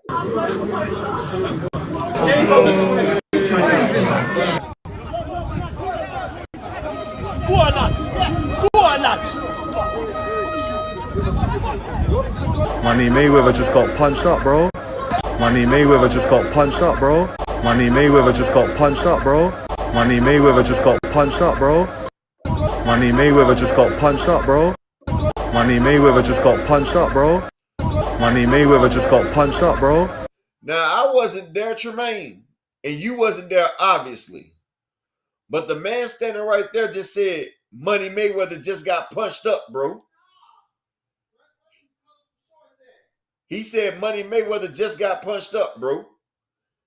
And let me tell you what he said after that. Listen to what Floyd said. Go, Chip, jump in the front. Unjit. Go, Chip, jump in the front. Unjit these motherfuckers. I got you.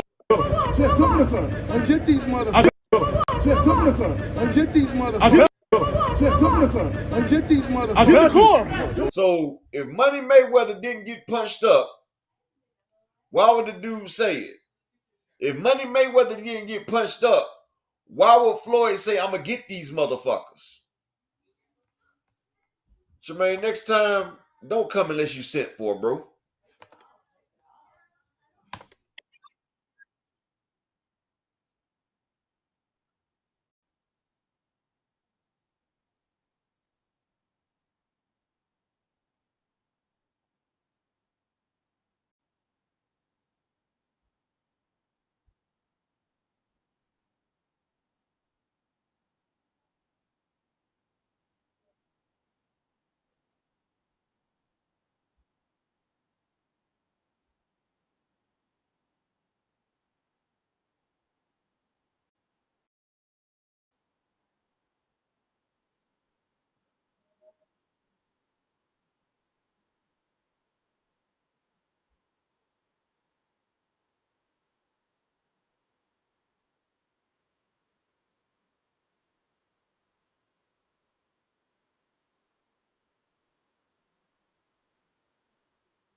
You said it's muted. Don't mess with Texas.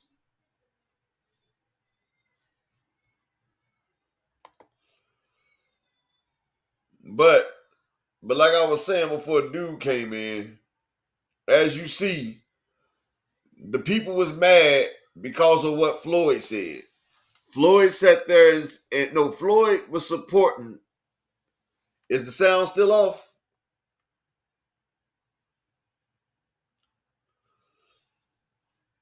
Press a 1 if you can hear me. Can you hear me? Put a 1 in the chat if you can hear me or if the sound off.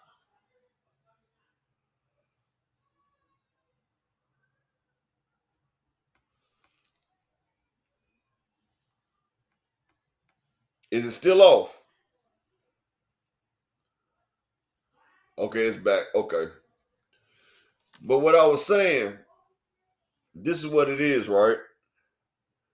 For the dude that came in and said that the people was mad at Floyd because of Floyd's support for the top hats. Floyd was supporting the apartheid, and he was in London, and them boys popped off on Floyd. They popped off on Floyd, and Floyd mad, and he said he gonna get them niggas back. But everybody is, if y'all notice, Floyd didn't have no motherfucking, he ain't had no black guards out there. He had motherfucking the apartheid small hats guarding him out there too.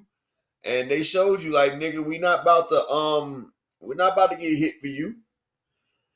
You just a monkey doing a monkey dance. And Floyd got hit. And Floyd is mad now. Hey, it happens. They was calling Floyd all types of body boys and everything. If you know, you know. He said Floyd was at the Diddy party up there with Devin. Floyd and Devin was in the pool with Diddy.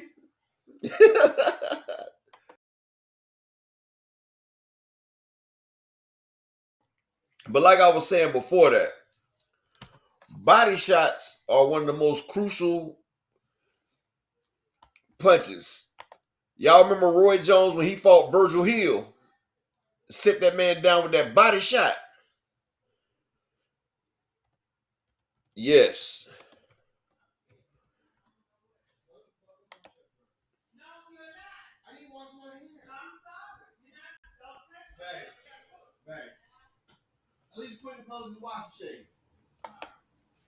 Hold on. This is for Rollo right here.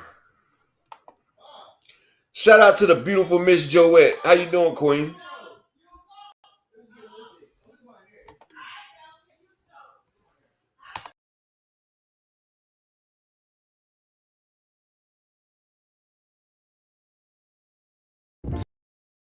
Drug content and edit software? I was too. Riverside really simplified things. In boxing, the perfect body shot can be a game changer, or, at its best, a fight ender. Images of boxers of all levels and abilities, sliding to the canvas, gasping for air, adorn any highlight reel collection. This one's scheduled for 12, and down goes second time in the fight. While punches to the head can often be shaken off, the lingering effects of a good body shot can stay with a boxer for an entire contest. The importance of a Charlo stopped Jason Rosario with a body shot. Do you understand that? Charlo stopped Jason Rosario with the body shot, Rollo. But let me show you what body shots do. Employing a quality, consistent body attack cannot be underestimated.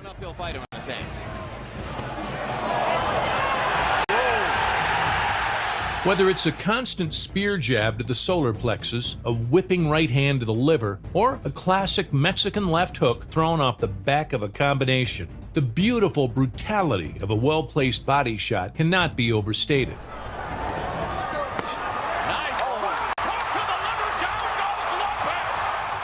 Here, we take a look back at some of the biggest body shots in boxing.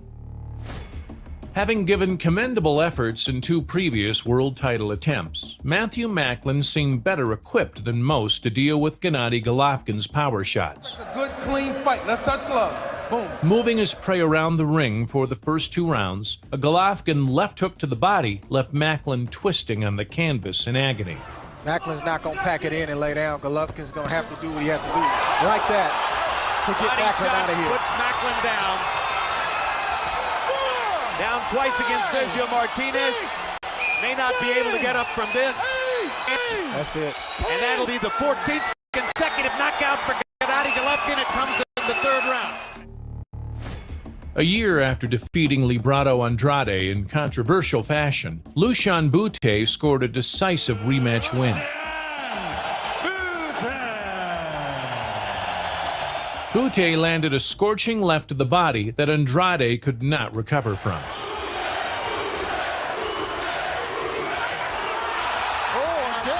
Down again.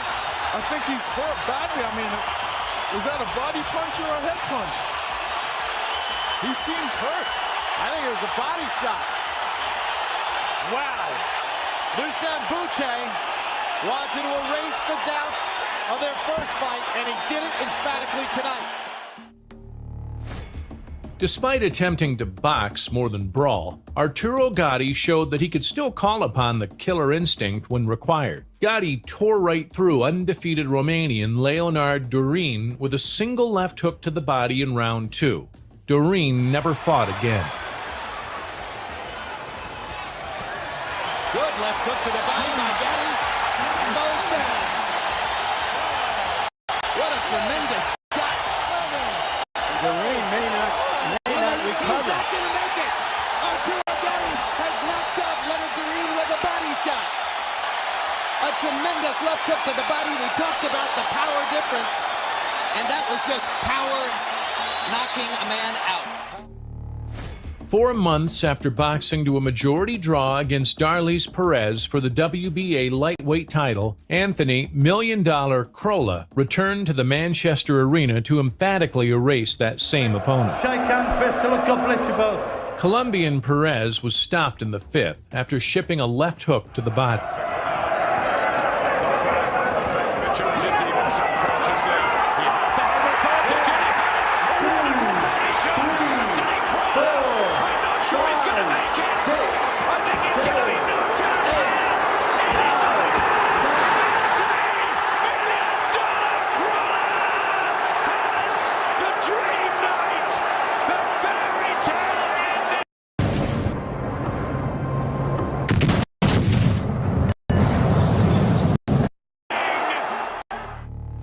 Boxing in the early stages of a career that would scale right to the very top, Puerto Rican prospect. So I guess all these people quit too, right, Rilo? All these people getting body shots, they quit too, right? Miguel Cotto blew away Mexico's Rey Rocky Martinez in 2 rounds. Miguel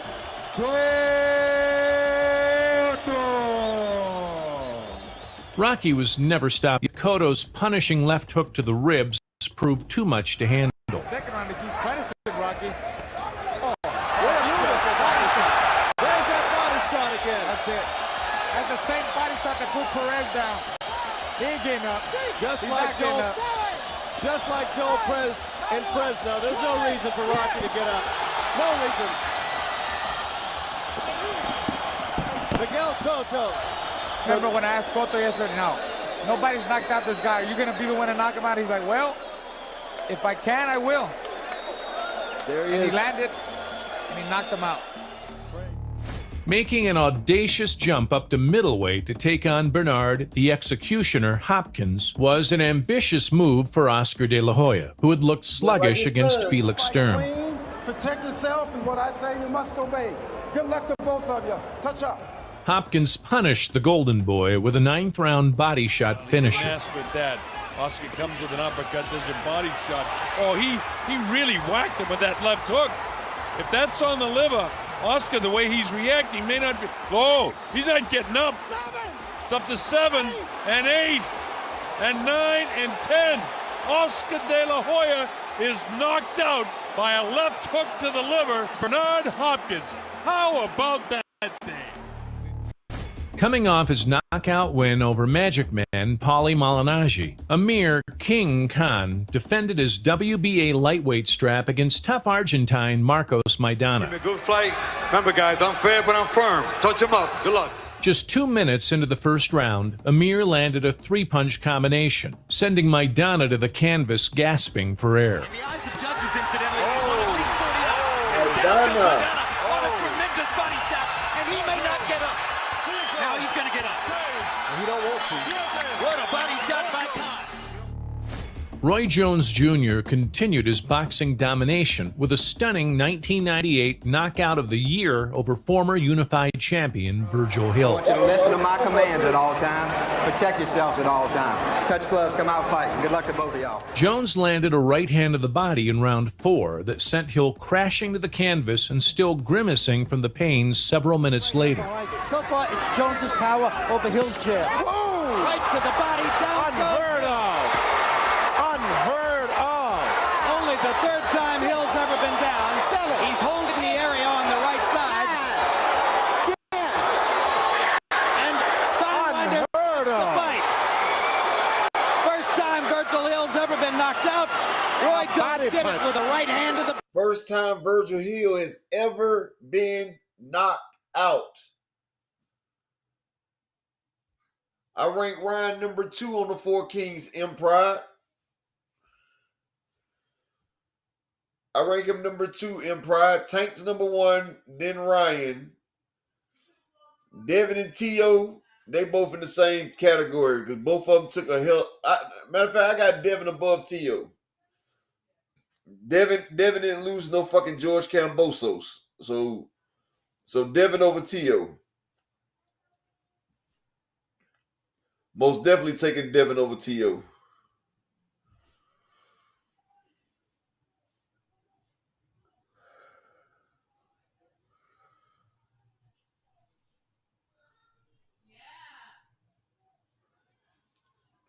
Yeah, I got Devin over T.O.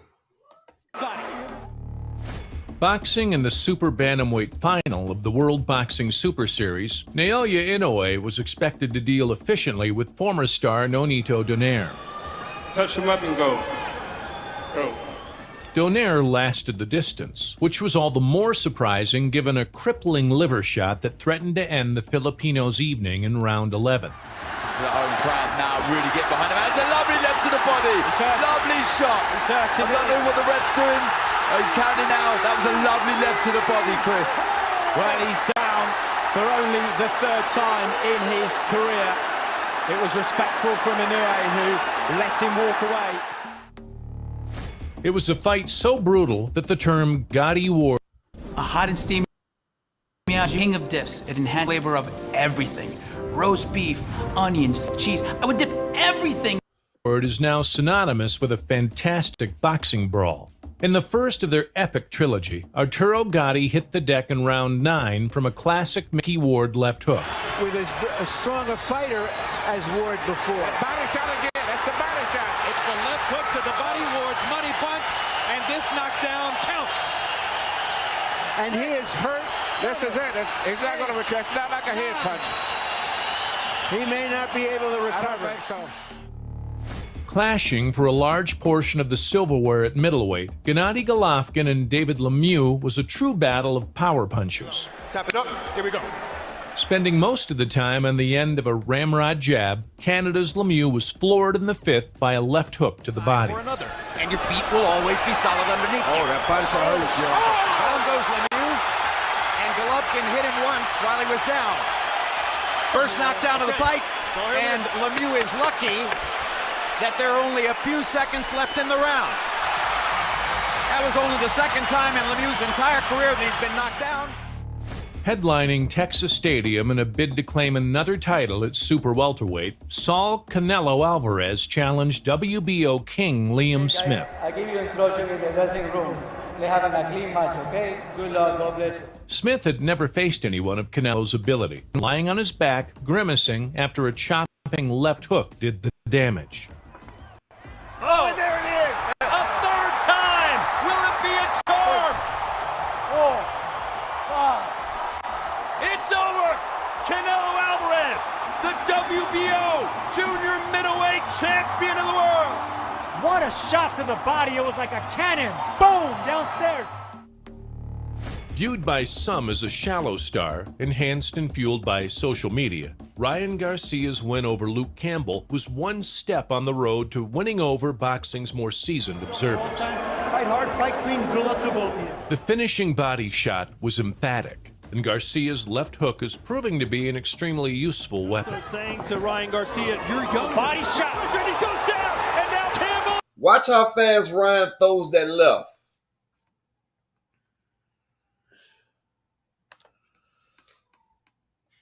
Fight hard, fight clean, good luck to both of you. The finishing body shot was emphatic.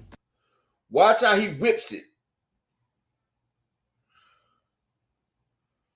And Garcia's left hook is proving to be an extremely useful weapon. So saying to Ryan Garcia, you're young. Body shot, and he goes down, and now Campbell is down on a knee, 2 knees.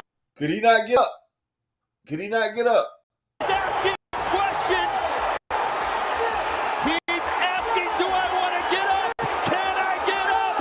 It is over. He got up right when the ref was done. Y'all see this? He got up right when the ref was done. Y'all see that? You see it wore off as soon as the ref was done talking. That's why it's a 10-second count. Because the average person needs about 10 seconds to get their senses back, to shake it off. But I'm not defending the race. I'm just telling you that sometimes I was showing you the intricacies of boxing, that when you get hit in that motherfucking body, sometimes your body locks up and it doesn't matter what your will wants it to do. You're not going nowhere. Your body is going to hold you down. And that's what a body shot can do to you, Rollo. That's what I was explaining to you, champ. Or was that not evident in what I was saying? Because you not understand that, brother? Actually, sometimes 20 seconds ain't enough, Zulu. When that nigga hit me in my motherfucking body, I ain't gonna lie. It took me about 35 seconds. I skated the whole fucking round. Like, nigga, I was on skates the whole fucking round. And I told myself I can't get hit with another one. As soon as I was able to breathe deep again, I switched into damn conventional stance. And when I was in conventional stance, I kept popping them with the left. Rollo, that's how I'm saying. That's how I know you ain't never boxed, bro. You can shake off a headshot easier. But when your body locks up, I just showed you 20 motherfuckers that got hit with a body shot that couldn't shake it off, Rollo. I just showed you 20 people. God damn, boy. You can't make this shit up. Like I'm saying. Oh, yeah. Hey, I was able to breathe deep after that, Zulu.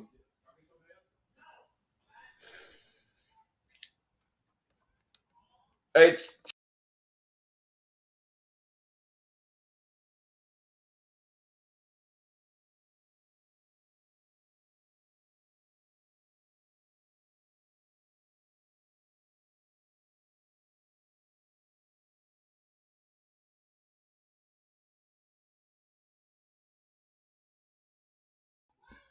but yeah, that shit crazy.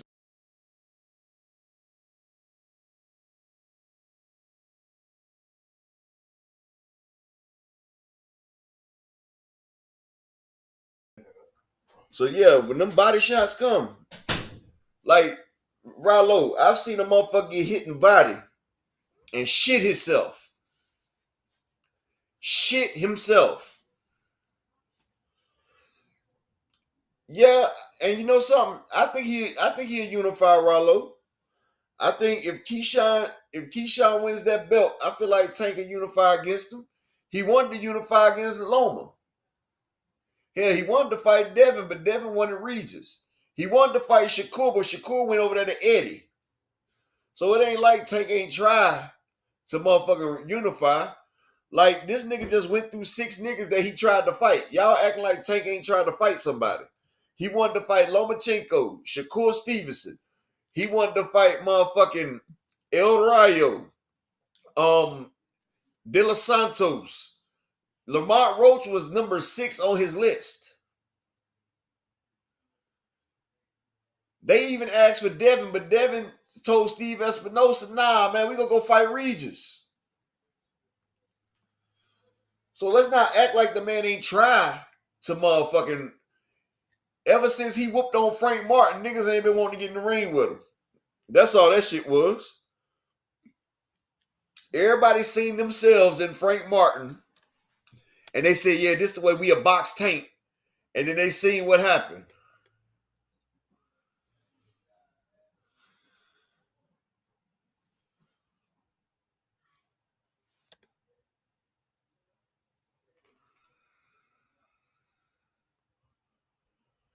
Rollo, I would have stopped you, bro. I'm just being honest. You say you dudes... I don't just talk boxing, Rollo. I was an undefeated fighter myself, bro. 94 Golden Gloves, brother. Oliver McCall's trainer was my trainer. Fred Whitaker, my brother. Down in Cameron Gym. Yeah. I was really in there with Oliver McCall, my nigga. In the same gym. I watched Oliver go from a world champion to a crackhead, my nigga. I watched it with my own eyes, nigga. Talking about niggas just talk boxing. Nigga, I lived this shit. I was an undefeated fighter, nigga. Until I shattered my right hand. Nigga, I got 87 fucking pins and a metal plate put in my goddamn hand. My whole right side of my motherfucking right hand is a titanium plate. That's why I can't box no more. Because they said it's an unfair advantage. Because I have a 5-ounce titanium plate in my right hand. They said it looked like my hand got hit with a motherfucking sledgehammer. My shit was broken 118 different fragments. But that's what happened when you hit with over 800 PSI, nigga. Yeah. Google my ass, nigga. I was a hell of a boxer. Still knock shit the fuck out, nigga. Still put shit face down. But now it sound like a home run when I hit a nigga. It go clunk because of that plate. Yeah.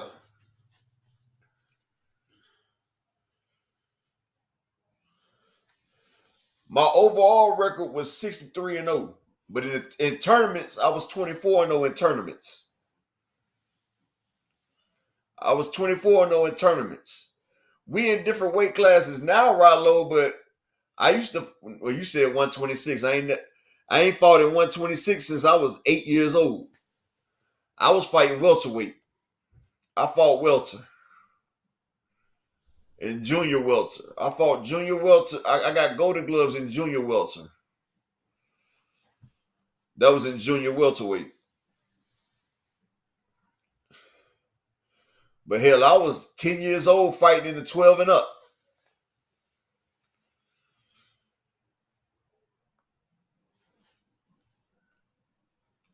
Like my coach Whitaker, he said I could have been world champion if I didn't destroy my hand. Like I sat there every day, watched Oliver McCall. That was my damn idol. Well, I ain't gonna say well, fuck it. He was my idol at that time. You feel what I'm saying? Like, sometimes people say, damn, Zulu. You wasn't no heavyweight at 15, Zulu. At 15, you didn't want to get in the ring with them 200-pounders, bro. 15, you get in the ring with one of them 200-pounders when you 15, Zulu. You ain't walking out that motherfucker, bro. Hell no. Them heavyweights, them motherfuckers was 190 to 200 in the amateurs. No, in the amateurs, heavyweight was 180. 200 was super heavyweights. That's in the 18 and under. 18 and under, 200 plus is super heavyweights. Those are big boys. But see, I played amateur plus I played free safety.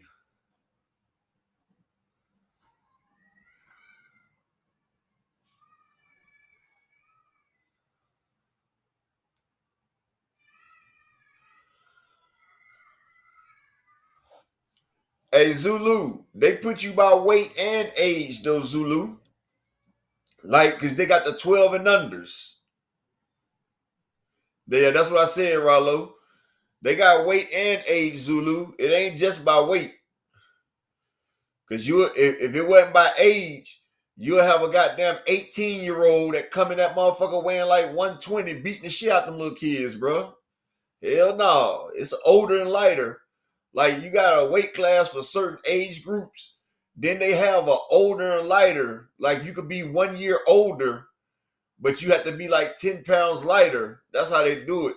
Say like if you supposed to fight at like the welterweight and you a year older than that weight division, you have to come in the welterweight, you would have to come in 4 pounds less than everybody else. Well, Zulu, where you was at, they was trying to get people killed then, nigga. 16 to 25. God damn. Well, technically, when you 16, you could turn pro. You could turn pro when you 16, so I understand that. It's supposed to be 16 or whatever, though, Zulu. I was talking about like 12 and under and shit like that, 14, 15. Once you 16, Zulu, that's what you can turn professional. You turn professional at 16. Canelo turned professional at 16. Devin Haney went down to Mexico so he could turn professional, I think, at 15. But 16 is the earliest you can fight in the Olympics.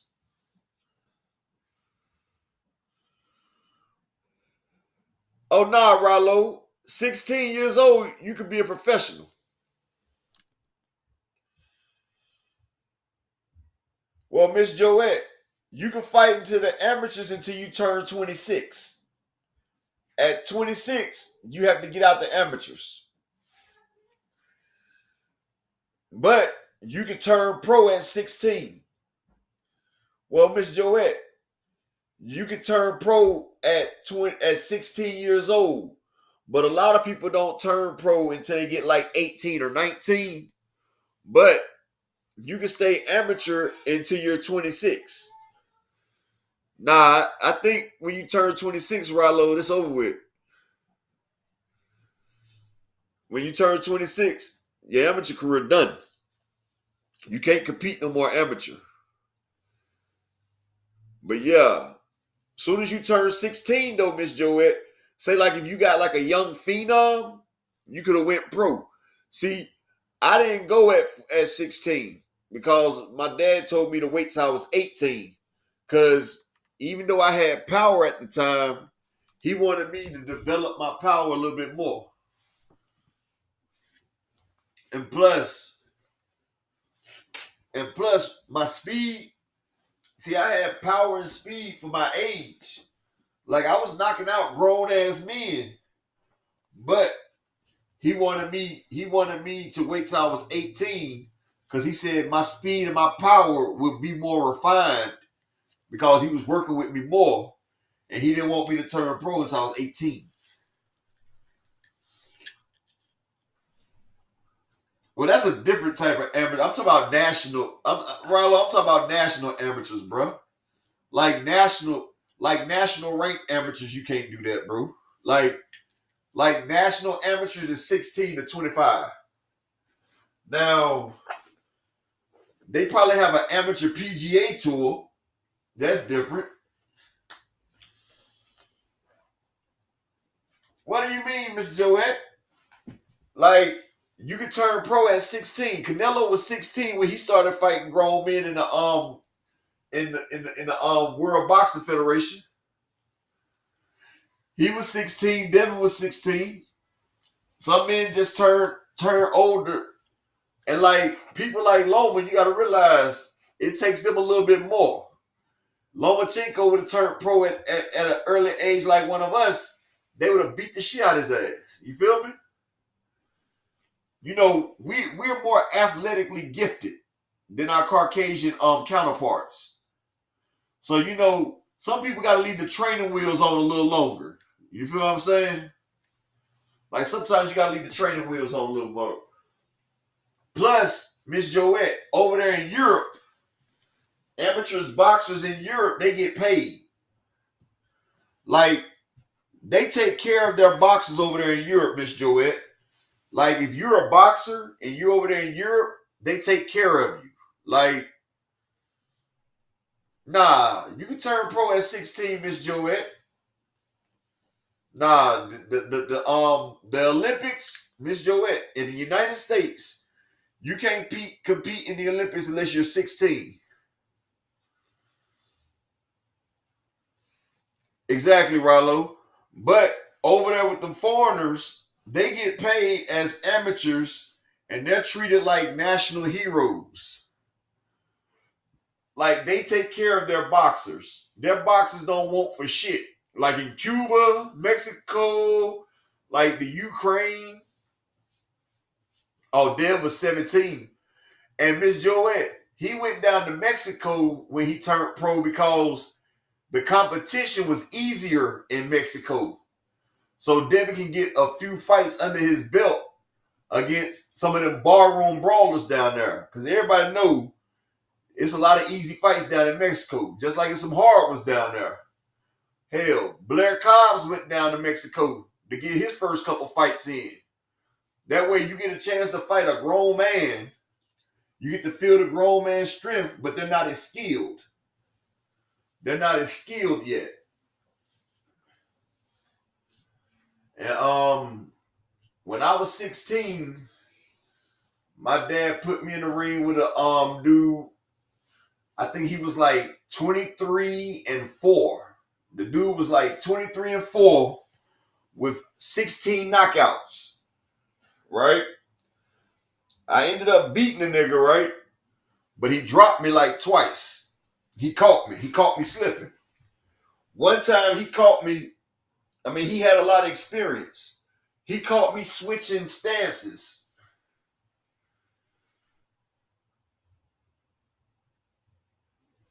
He caught me when I was switching from southpaw to orthodox. He caught me in mid-transition. As I was pulling my left foot back and pushing my right foot forward, he caught me mid-stride and dropped me. But I had did it to him like 5 times. I had switched up on him like 5 times because I was a lot faster. And I was booming on that nigga, but he had a chin. He had a hell of a chin on him.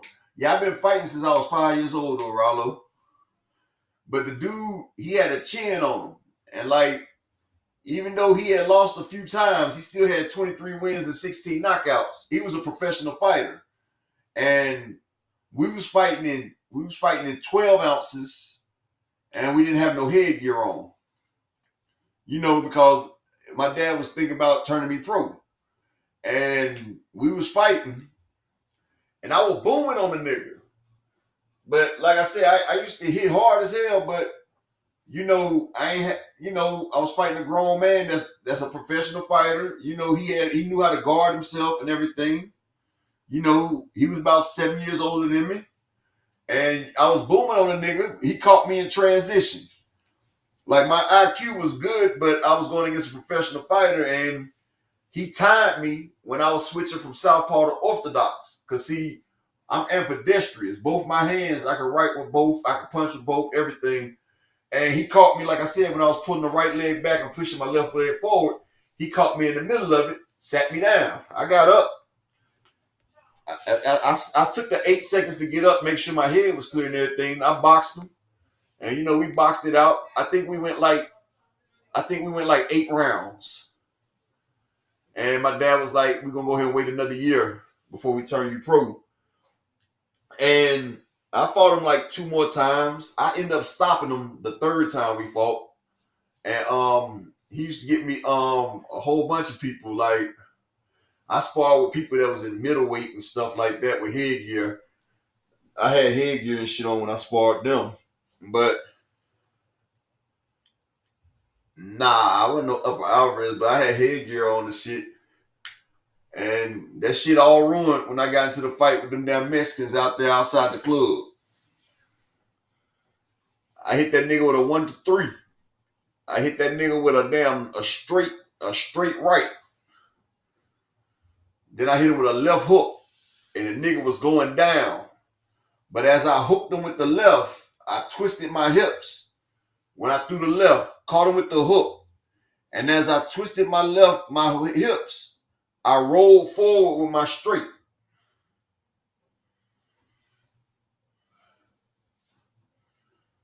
Oh, they just changed it. It used to be, well, it's 16 in Mexico, Miss Joette. It's 16. I guess that's why they go to Mexico. It's 16 in Mexico. But then I rolled forward with my straight right. And as I was coming forward with the straight right, he was going down. And I shattered my hand on his forehead. I cracked his forehead, though, but it shattered my hand. It used to be at 16, but that's why people go to Mexico then, Miss Joette, so they can fight at 16. That's what that is then. Because Canelo turned pro at 16.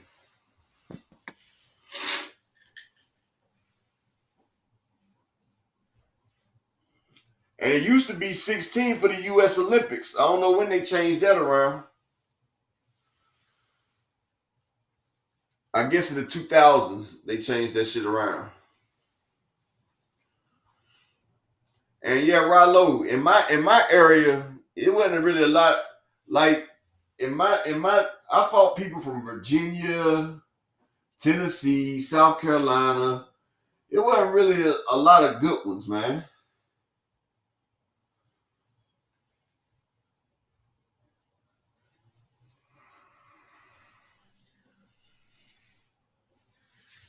Hey, Rallo, he's also the youngest fighter to only do 22,000 pay-per-view buys, too. Shout out to him. The youngest ever to flop on pay-per-view. But I hope Devin come back. Because, like I said, I think Devin is a good fighter. I hope people just don't throw him away just because he lost against a better fighter. Like, Ryan Garcia, I told everybody, Ryan Garcia was a tough matchup for Devin. I told everybody, I explained it even when I was talking to Derek James. Like I said, I told Derek James before he started training Ryan. I even showed him how Devin used to do that little stutter step before he changed and how he pauses before he do the jab. And Derek James, he focused on that. And Ryan and them was timing Devin. But like I told you, Devin had too many flaws. Yeah, Miss Joette, I did a whole hour tape breaking down Devin and sent it to Derek James, Miss Joette. Like, me and Derek James used to talk a lot. I don't really talk to Derek like that no more. I guess he be busy. But, you know, I hit him up a couple times, and he didn't really respond until, like, he responded one time. But if I hit you up and you don't respond, I ain't gonna keep doing it. Yeah, Ohio does, Rollo. I probably wouldn't. I'm gonna be honest. I probably wouldn't have went undefeated in Ohio. I probably would have took about 2 or 3 of them. I've seen some of them boys that come out of Ohio. Some of them boys that come out the Midwest, boy, they got some skills, boy. I was a skilled motherfucker, but I ain't delusional. I could fight my ass off, but I ain't stupid. Like, I know I couldn't have went undefeated in that circuit. I was in the Southeastern circuit. I ran my circuit. But probably that Ohio circuit, that New York circuit, that Baltimore, D.C. circuit, I would have went up against some good opposition in that one. I would have probably... Rollo. I had Ryan winning 6 rounds. They won 6 rounds apiece. And Ryan took off most of his rounds. Devin didn't win more rounds than Ryan Rollo. Ryan had the clear effective punches in the rounds that he won. Plus, he dropped Devin 5 times. If they had a 3 knockdown rule, the fight would have stopped. But Rollo, let's not act like you the same motherfucker that came on for. I still got your recording, Rollo. You came up there and said Devin was trash. You said the nigga couldn't defend against the left hook, all that. I still got your recording from Fanon on April the 21st. You came on April the 21st and you let Devin have it. Don't try to backtrack that shit now. You said what happened. The nigga got touched up. But I told everybody to put your money on Ryan. I told you. Devin Haney, his lead jab. What's the best thing to counter a jab, Rollo? Since you was a boxer, what's the best way to counter a jab, Rollo? This is boxing 101. If you got a person leading with a jab, Rollo, what's the best way to counter that jab? I asked you a question, Rollo.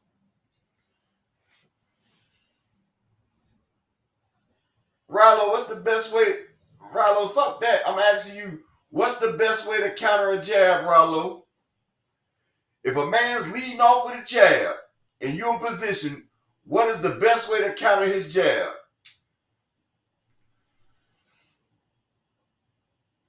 Not exactly, Zulu.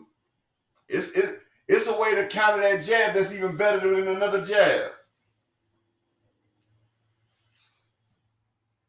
Rollo know, that's why he don't want to say it. Or does he know?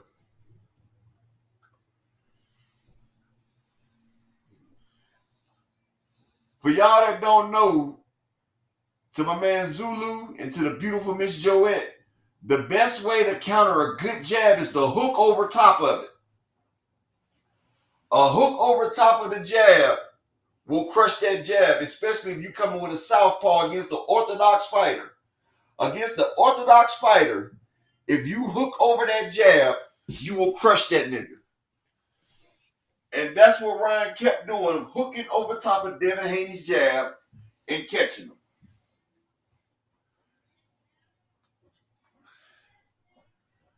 A jab from Devin Haney's jab, Ryan. I mean, that's why I said that Devin Haney, the fight was just wrong for him from the get-go. Because I said Ryan has one of the fastest left hooks in the game.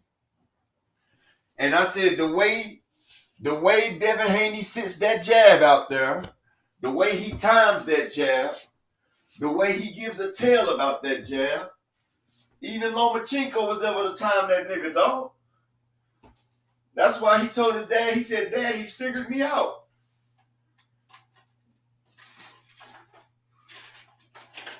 And that's what I told everybody before the fight. I said, Devin Haney, and that's what I told everybody before the fight. I said, Ryan Garcia is going to hook over top of Devin's jab, and he's going to catch him. And that's exactly what he did. He hooked over that nigga jab, and he dropped him. And Devin kept letting him do it. But then, like I said, Devin didn't have a choice. Because like he told you, he seen it coming. Ryan Garcia is so fast, you can see that jab coming, but it's like a 100-mile-an-hour fastball pitch. You see it coming, you just can't get out the way of it. And Devin just couldn't get out the way. He was caught like a deer in headlights. So it was fun time. I would love to see a rematch though. But that shit ain't gonna happen. Bill not about to let his son do that again. See, and that's what I said. See, Devin Haney, he been fighting.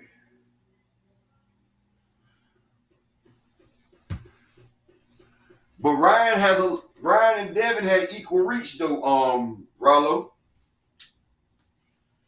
And if you step forward and lean with it, you gonna make up the difference in that reach. But like I was saying, like I said the other day,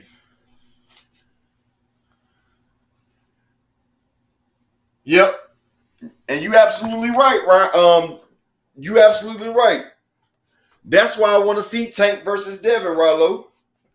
I want to see what Tank would do against Devin's jab. I want to see what type of IQ does Tank have when he's going against Devin Haney. I want to see will he do him like he did Mario Barrios when he timed Mario Barrios and slipped and came over top of Barrios because he came over top of Mario Barrios' jab with the right. That's why I said styles make fights. And that's why I said triangle theory don't work. Because even though, like I say, Sugar Shane, Vern Forrest, and Margarito, each of them could beat the other one, but couldn't beat the next one.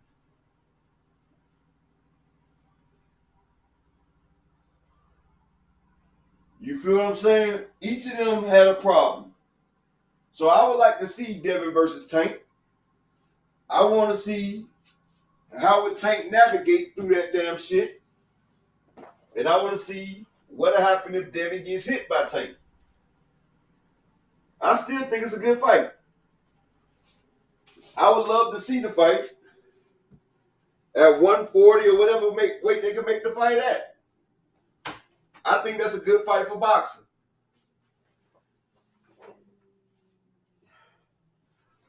But Bill and them really don't want to make the fight. They keep playing. They keep playing. They ain't trying to make the fight.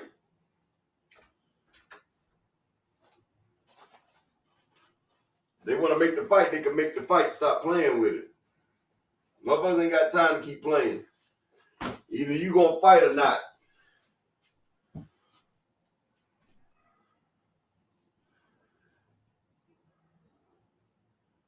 I'll see you later, Miss Joette. I'm about to clock out anyway because Just Do is on right now. Thank you for everybody that supported the chat today. Salute to everybody.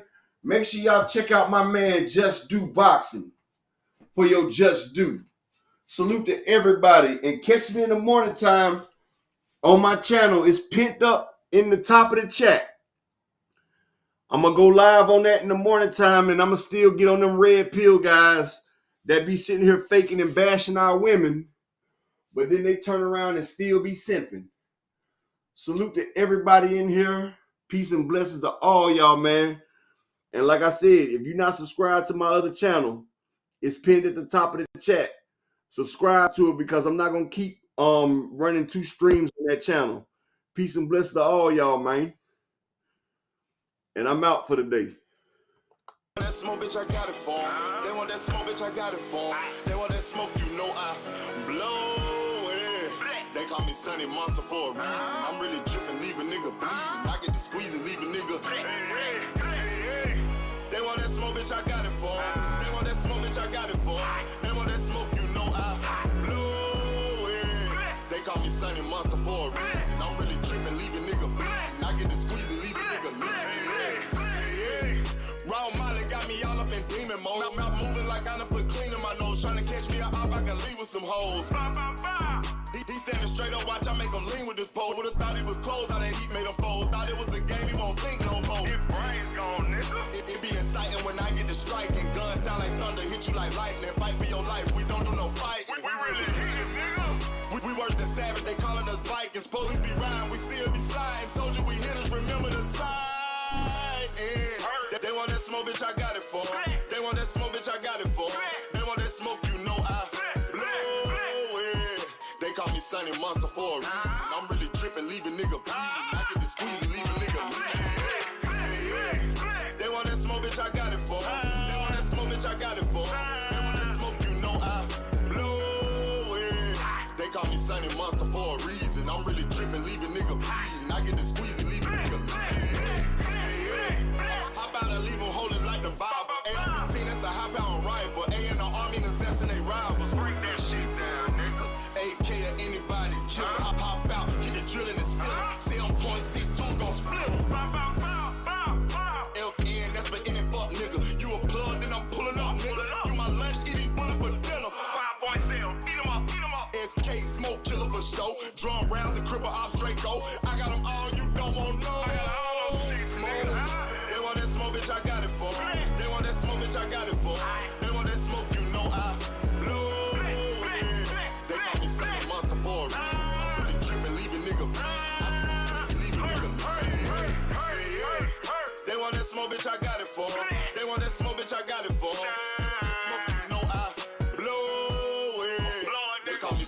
Rastafari. I'm really tripping, leave a nigga pie.